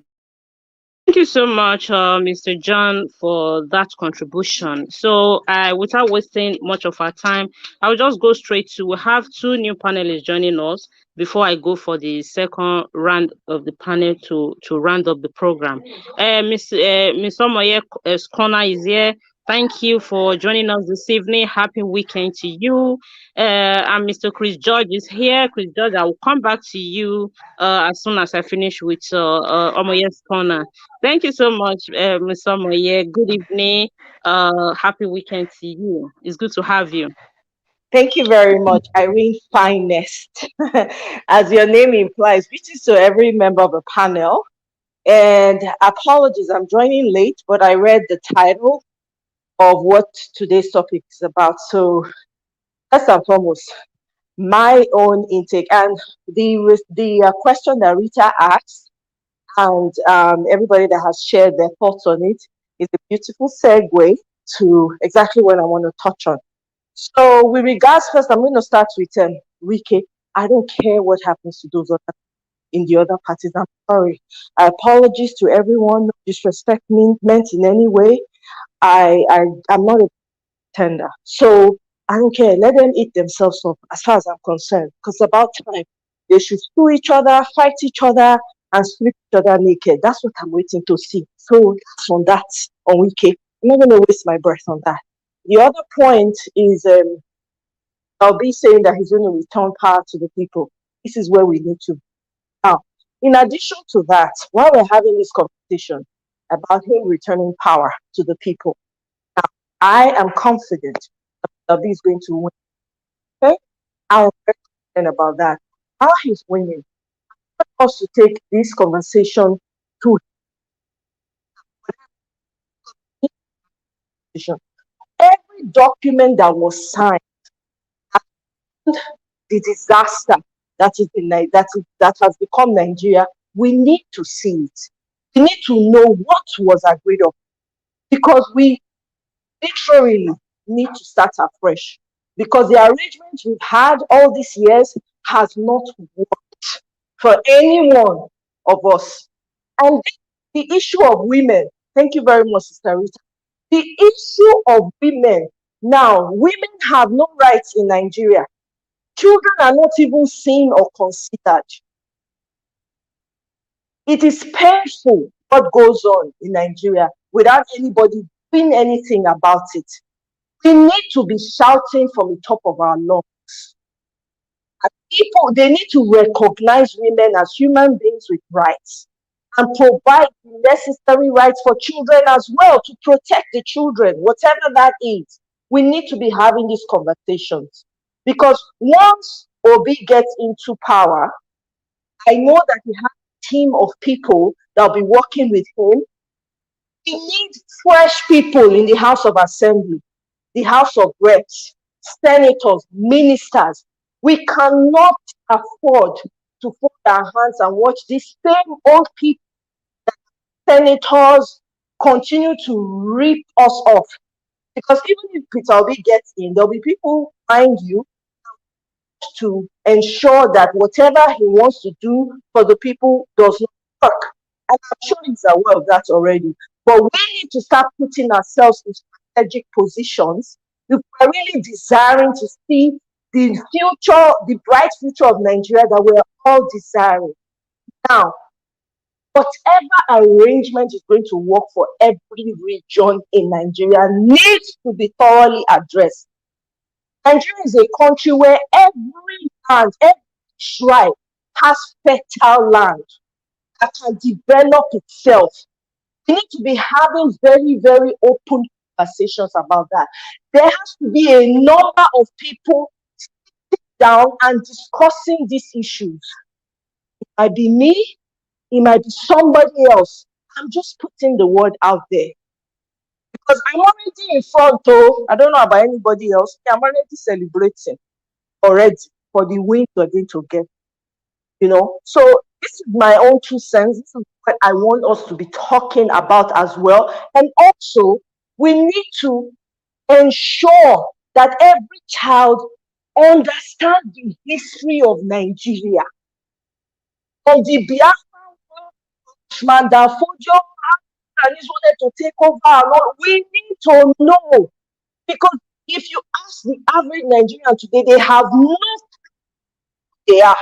They don't even understand where they come from, the history of where they come from. It is terrible. It's a travesty. We need to be talking about that, and we need to ensure that that becomes a national thing for everyone. Everybody needs to be reorientated. I know you cannot force people. These things have to be happening. Because if we really want to see a bright children, for the children that are here, those ones that are growing and hopefully will become great leaders tomorrow, and the ones that are come after, we need to lay the proper foundation. I may not be talking in tangent with what today's topic is, but this is what is burning in my heart. So I just wanted to share that. This is my 2 cents. I don't want to hold up the panel because I know you guys have been here for a while. Thank you very much for the opportunity. If you have any questions for me, I'm happy to ask them before I leave. But otherwise, that's it. That's all I got to say. Thank you so much, Mrs. Somoye. It's always nice to have you in the panel. Your voice have this glow that add a kind of flavor to the program. Let me put it that way. Thank you so much for joining. If you're not going now, I will be going around again to round up the program. Maybe then you will have a question because I'm going to ask all the panelists questions to round up the program. Thank you. I'll be going straight to Mr. Chris George, but before I do that, I want to appreciate one more time my people on the comment section. Thank you for being there. We have been here for a while. We really, really appreciate your time with us. Please continue to like the program and share. If you are new here, please subscribe to our channel and hit the notification button so that you'll be notified anytime we are on air discussing about how to move our dear country Nigeria and the continent of Africa at large forward. We must take our country back. We must make democracy to work in Nigeria and in Africa at large. With what is happening in Africa right now, it's not funny. And with what is going on, we can see that our voice are being heard out there. Thank you all so much. Keep liking, keep sharing. Hit on the $ to support the platform for us to keep the work we're doing here going. Support us with the $, and an account number is also there if you're the type that doesn't like to use the $. Thank you all so much. God bless you. Without wasting much of our time, I'm going straight to Mr. Chris George. Thank you, Iris Finest. Please, I just wanted to quickly add this, that the Okay. rounding up that we're going to do right now, everyone should stick to their 1 minute, because we need to round up. Everybody, Yeah. please stick to your 1 minute, and I appreciate every one of you. Thank you. Over to you, Iris Fairness. Uh, Thank you. all right. Thank you so much, Mr. Evie. So I'm going straight to Mr. Chris George, that is just joining us. Good evening, Mr. Chris George. Happy weekend to you. I don't know if you have been hearing us, what we'll be discussing, if you know about the topic or something. Okay, good afternoon. Can you hear me? Yes, where are you joining us from? I'm joining you from Quito. Is it your first time? No, I have been a long time in this platform. All right, thanks for joining. So just go ahead and make your submission. As you can see, we are rounding up. Just stick to your. I'm going to give you 4 minutes. Stick to it, please. Make a submission before we go round again. Thank you. Okay, let me go straight to Governor Nelson Wike. I want to ask question, what do Wike want? Wike have been defeated in primary election. So sometimes when I look at we Africans, African politicians, sometimes it's very sad. Wike have been defeated, other people have defeated. Okay, for instance, assume that Wike is Goodluck Jonathan in 2015, which means Nigeria will become a Somalian, become a catastrophic nation. Wike will not going to accept defeat. Simple that you are defeated in primary election, just ordinary primary, not presidential election, and you try to destroy the bridge you pass through. It's very sad. Any father that passed the bridge and break the bridge for other one not to pass it is a bad father. You understand? Because if Wike try to destroy PDP, which means whoever Wike claimed before that Wike fought against P2B, say P2B doesn't have character, why do you leave PDP? The PDP give P2B this presidential vice presidential ticket in 2019, which means if Wike destroy the bridge he stand to, Wike is fighting for personal interest. That's why I don't like African politicians, because they are there for their selfish interests, not for the masses. So Wike, why can't Wike rest and just dancing, doing all sorts of all manner of things? Can this African politician emulate a Western politician? Can they look at Boris Johnson, what's name, the lady that won election in Sweden? Within 24 hours, he resigned. Why can't our leader emulate these people? We borrow federation from United States, and we're not practicing federation. It's too bad to see our politician behaving in this manner. That's dangerous. So which means, assume that Wike go to a presidential election, he win the PDP ticket, and they lost. Okay, assume that Wike lost. Tinubu is a northern person, and Wike is a southern person, which means it will become a northern and southern war. Another catastrophe will fall again. Another civil war will fall again. So Wike not going to accept defeat. So it's very too appalling. Two, let me go to straight what P2B saying. He said we return to Nigeria back. That's truth. If P2B want to return Nigeria to Nigeria back, first of all, to let him not enjoy the maximum power in this central. Let him decentralize the power in the center. State policy, forget to practice through federation like America are practicing. In America, every state controls resources. Every state has its own Supreme Court. Every state has its own VAT and own tax. So that's how Nigeria can be working. And state policy. So if you want to return Nigeria as what you say, if you win the election, you will decentralize the power, like Australian government is doing, like the British government is doing. So that's my suggestion in that part of P2B. For Obasanjo coming out to saying this, diaspora to vote, I appreciate that. Now, if Obasanjo can say this, that's what means we are going back to practice through democratic government, because Nigeria is not practicing through democratic government. Nigeria is practicing unitary, or let me use as the word of unitary government. Nigeria is practicing.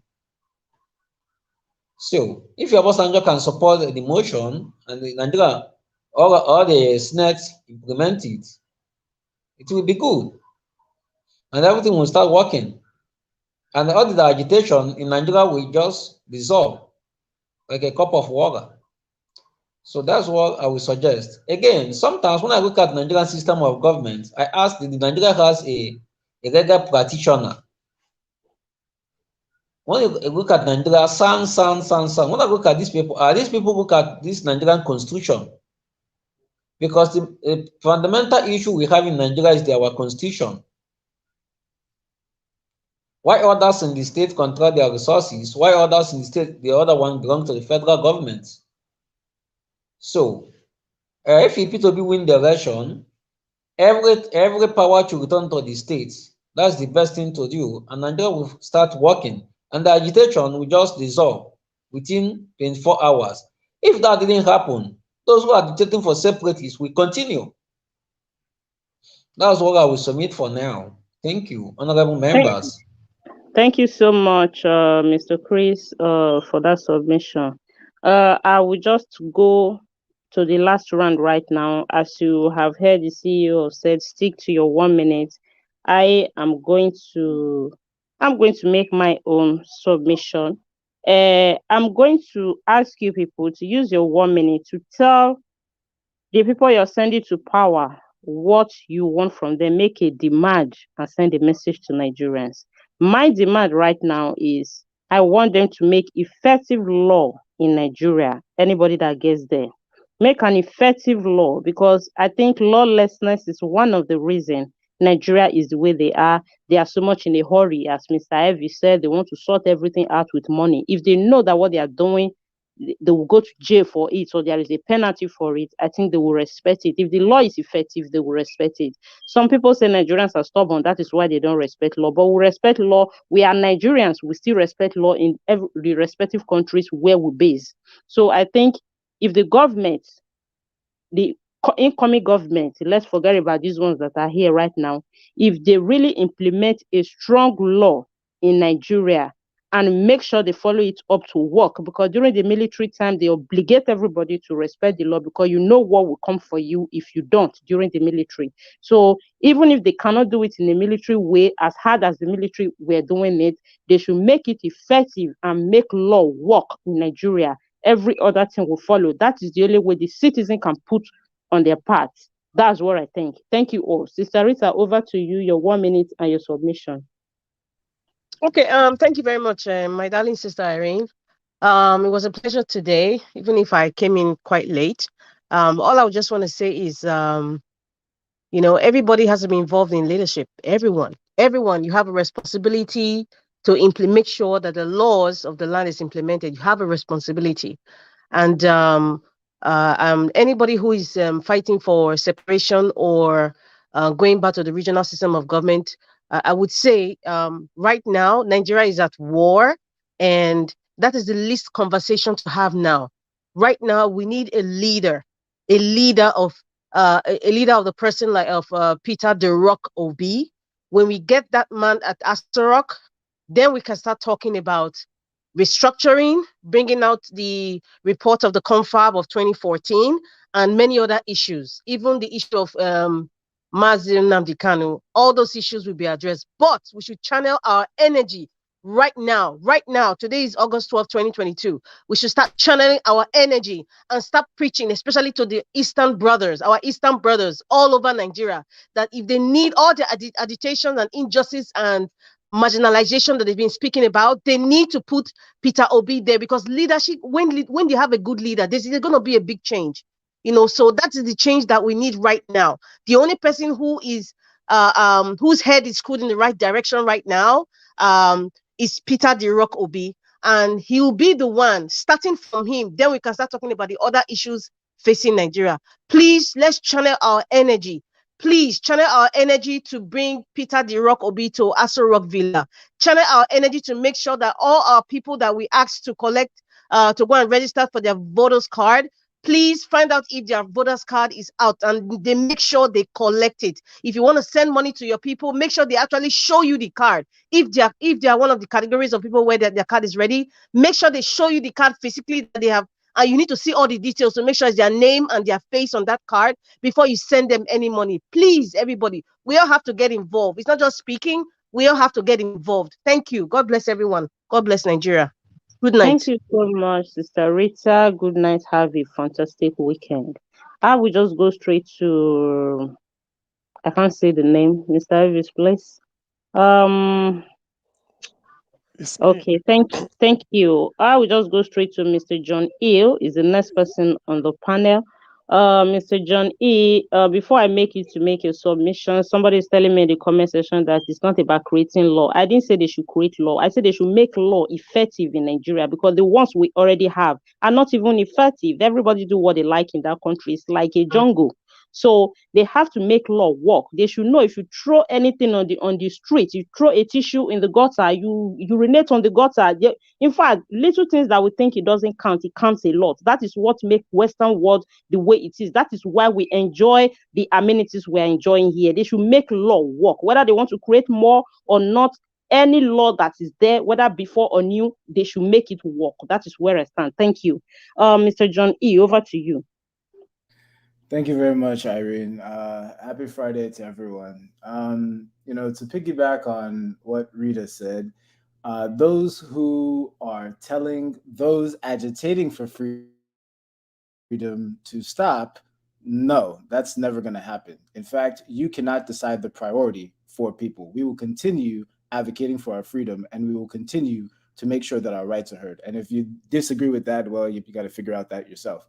Because when you come to the East, everyone has their own opinion, and they also have the right to go for what they want, period. So if you believe that through an election, that's the best way for you to get your freedom, good. Don't tell people to forget about what millions of their ancestors died for. Don't open your mouth to say that. It's completely ridiculous. In terms of all of the other stuff, I mean, I think that the main thing that I want to make sure that people do with their family back home is make sure your family back home is secure. Make sure that they have enough food. Make sure that they have a plan in place in terms of their security. We can be as hopeful as we want, but while we're hoping for the best and we're working towards that best world, make sure that we have a plan in place. Make sure that we are prepared. So if you talk to anybody in Nigeria that you know and you know that you love them, make sure that they have a plan B, just in case things don't go the way that we hope they go, which is peacefully post 2023. It's very, very, very, very, very important to do that because we can hope, but then we also have to face the reality on the ground. A lot of people have said a lot of things today, and in what they're saying, a word comes up multiple times, many times, and that word is if. If we can do this, if we can do that, if we can do this. But the reality is when you put that word if on a scale and you put the reality on the same scale, that if has no weight. It has no weight at all. So we are hoping for the best, yes, but we need to get prepared. We need to get prepared. And Rita, I mean no disrespect at all, but when millions of people have died, when we have been told stories and we know family members who have died in that war. And the reason why that war happened is because people were denied their own rights. And that right continues to happen today. Mr. John, 1 minute. Don't ever say that they should stop fighting for that right, because it's them fighting for that right that you are aware of the complexity of the situation that you are in right now in Nigeria. Thank you. Thank you so much, Mr. John. But I will urge you, sometimes we should learn to respect each other's opinion. You have your ideology, the other person has his ideology, the other person has ideology. We should just fight for a good cause to move our country forward and respect each other's opinion. What you think might be right, another person might think is not right. The other person might think is not the best. Right now, Nigeria is so maltreated that we all have different ideas that we think will make Nigeria work. But all I am saying is that we all should just work in one direction to try and make the country work. Thank you all so much. I will go straight to Mr. CM. Mr. CM, your 1 minute submission. Please, a message to Nigeria and what you expect from your incoming leader. Yes. What I expect from the incoming leader, hopefully, should be the person we all have in mind, P2B, is first, this insecurity situation must be addressed by every means possible, no matter what. No country exists. Every day you keep burying people up and down the country, east, west, north, and south. So whatever it takes, let it just be a case of within the first 1 month, insecurity will stop so that people should stop dying unnecessarily anyway. Then having said that, the corollary should be to tell the people not to lose hope. Then not to lose hope, help is on the way. And that help should be a collective effort. Like we all know, it takes a situation like this for people to say, well, what really am I doing? They take back their country like P2B is promising. And I end by thanking Niger Watch for this opportunity where we come here to brainstorm, learn from each other, exchange ideas, agree to disagree, disagree to agree. Tomorrow we gather again. This is becoming an institution anyway, and it's a good infrastructure for going forward. So in a nutshell, I'm happy to be part of the platform here, and I thank each and every one of us who make it a point of duty to report to duty. Thank you. Thank you so much, Mr. CM. It's always nice to have you in the panel and to have you contribute and educate our people. Without wasting time, I will just go to Niger. To Niger, please stick to your 1 minute. Send the message. You that always want to demand what you want from your incoming leader, and send a message to Nigerians. Yes, it's very simple. Thank you. I would like to ask that they provide us the level of security that we need. We should create 2 million jobs by recruiting 1 million into the military, another million into the customs and the police forces to stabilize the insecurity situation in the country. And we should also demand that we should make our government accounts public so the people can see where all their money is going to. And when we want to contribute to anything like health, education, to solve all these problems we've been having for decades now, people can do it knowing that these funds will not be stolen. And finally, I would like to also propose that we create a form of hate speech law that they like to refer to in the West, which I would like to refer to as a unity law. A law that enforces civil discourse among the people, because right now it's easy for people to get distracted and raise all kinds of problems in the country by insinuating religious and tribal biases.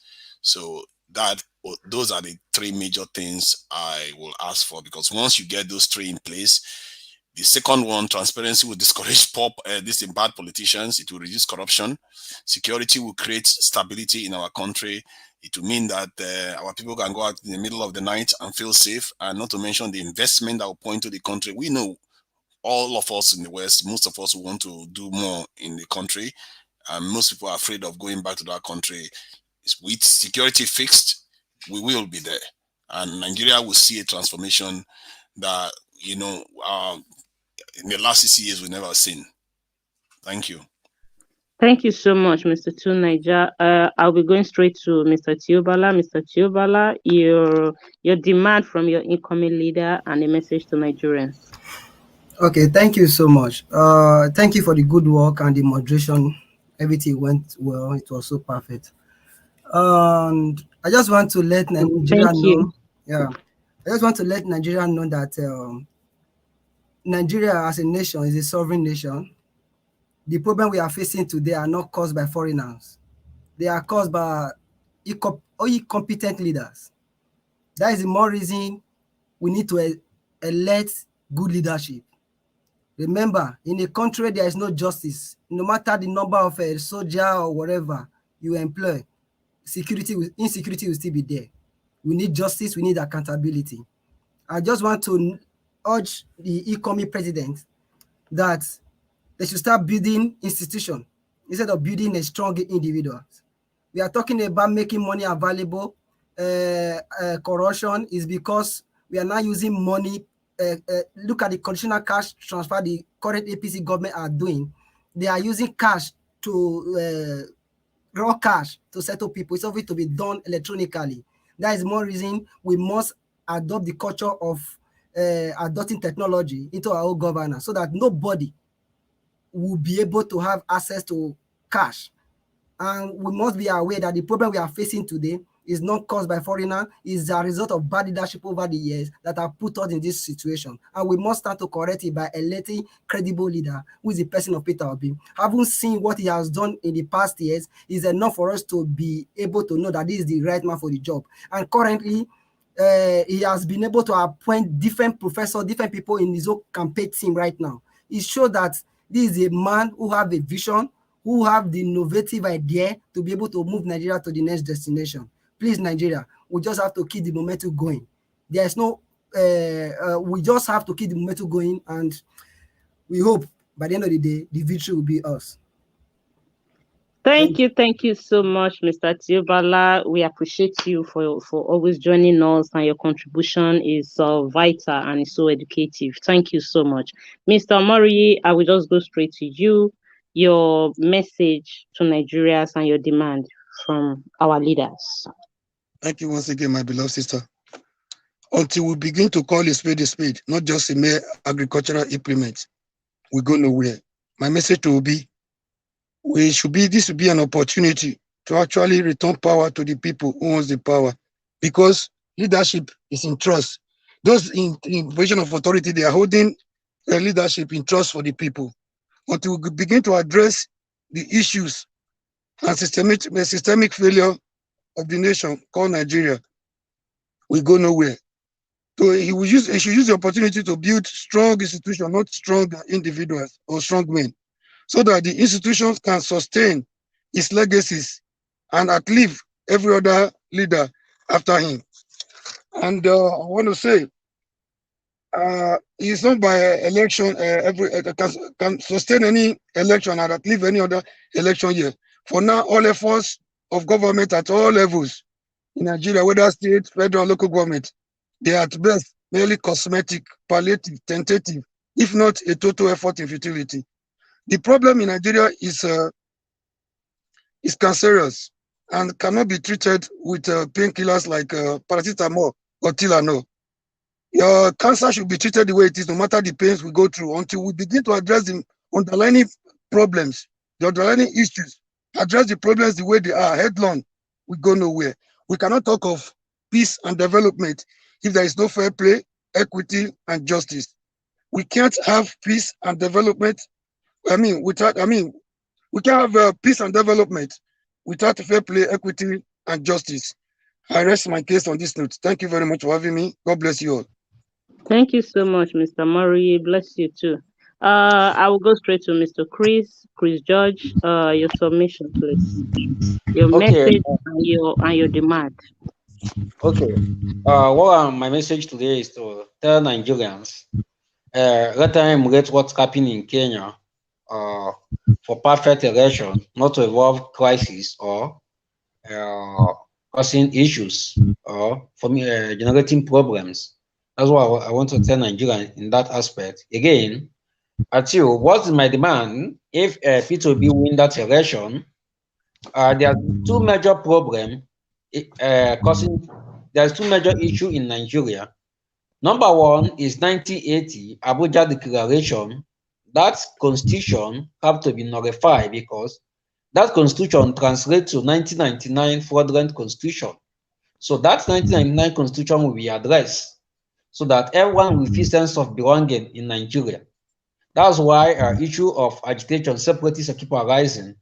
That 1999 and the Abuja Declaration will be what? Nullified. So that again, everyone will feel sense of belonging. Again, Nigeria is operating two constitution. Number one is Sharia. Number one is 1999 constitution. So, and I feel that all this issue will be addressed at any person that wins this election, because we are practicing democratic system. And what again I want to say that majority cannot make law and impose it in a minority.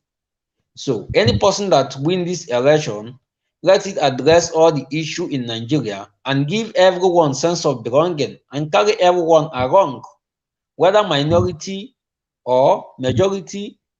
Because why America keep on being great nation? Because no superiority, no inferiority. Everyone are equal. Now in Nigeria, the senators are above the law. Assume like this, my brother Ekwarimado. This happened in Nigeria.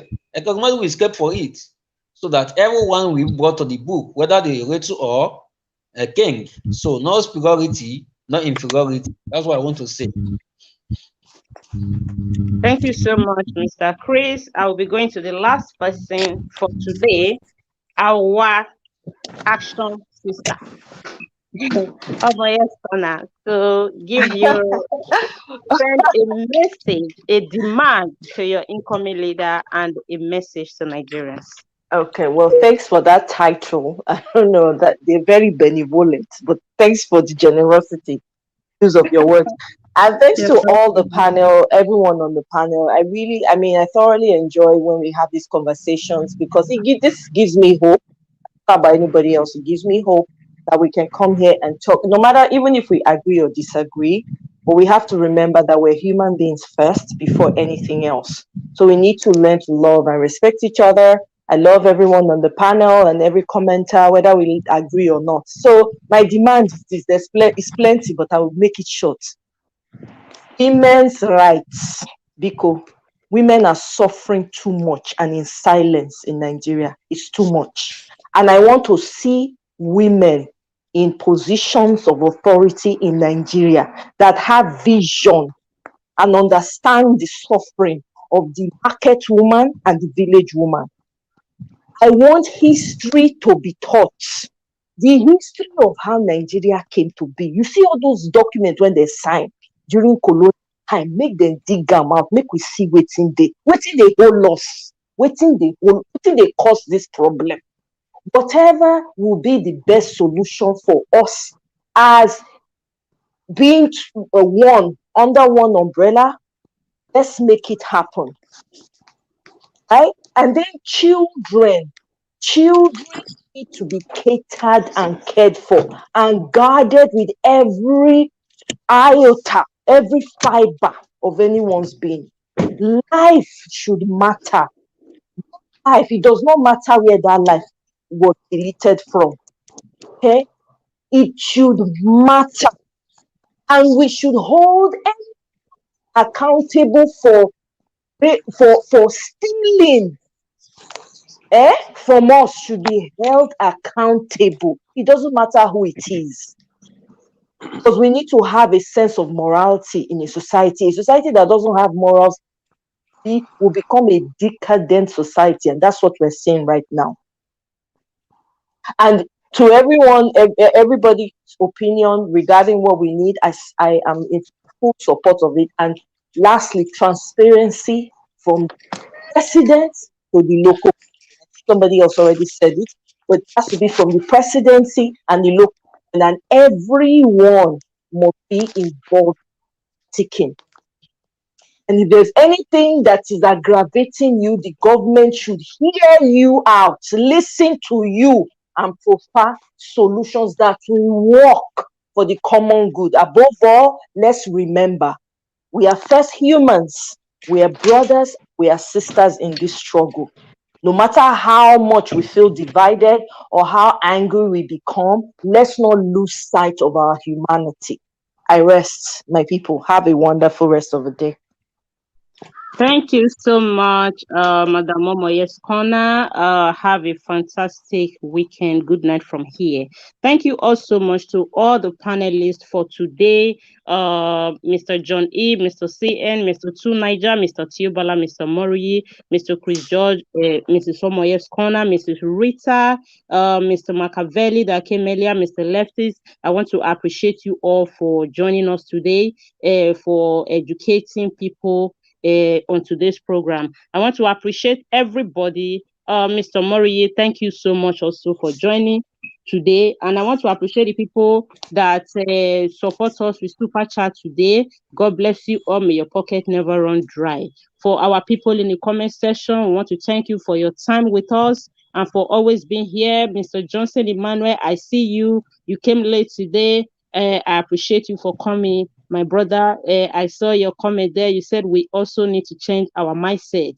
You are absolutely right. Nigeria people also need to work on the mindset and the way they reason. Now, Bella, thank you for joining. Juno Baseki, I saw you earlier on, Mommy Diaspora. You're still here with us. Thank you all. Thank you all. The Queen Valerie, thank you all for joining us today. We appreciate you all. We're about to call it in a night from here for today broadcast. Mr. Two Niger, see you, Bob Usaz. All of you, there is a lot of comment here. I cannot see all the name. Anthony, Patient, I hear. I see you all. I see you all. Thank you all for joining us for today's program. We'll see you again when next I come your way. This is your Lady Irene Finest. God bless you all. Mr. Elvis, if you're there, over to you. Thank you for having me this evening. I appreciate you all. Thank you. Thank you, Irene, for wonderful moderation. Thank you very much. Good to have you. Thank you, sir. Okay, Thank thank you you. very much, Irene Finance. Excuse me, Mr. Niger and John E. Please stop your sentiments. Please. Thank you, please, hello. No. Hold on, Mr. Chris George. That is what is happening in private chat. We don't take it here. So what happened in private chat, we leave it there. It ends there. Just like what they are doing in the comment section here. They are doing their thing. People in the private chat, they can relate and discuss whatever issue they want there. Since we don't have all the time in the world to take everything in the panel, they can deliberate on anything on the private chat. We don't take that to the public. They can agree to disagree. We don't have problem with that. This platform, we respect everybody's opinion, everybody's ideology, but our aim is to work towards making our country great, taking our democracy back, making the continent of Africa as a whole work. That's why we're here. Thank you so much for your intervention, for your concern. We appreciate you. Thank you. Mr. Elvis, over to you. Thank you very much, Iris Finance. Thank you very much, every one of you. Before that, I just want to appreciate you, Madam Irene Finance. Thank you so much for a wonderful moderating. I really do appreciate you so much. Thank you. That's a big relief for every one of us. Thank you. You so And every much. one of Thanks you that for having me. Thank you. You're always welcome.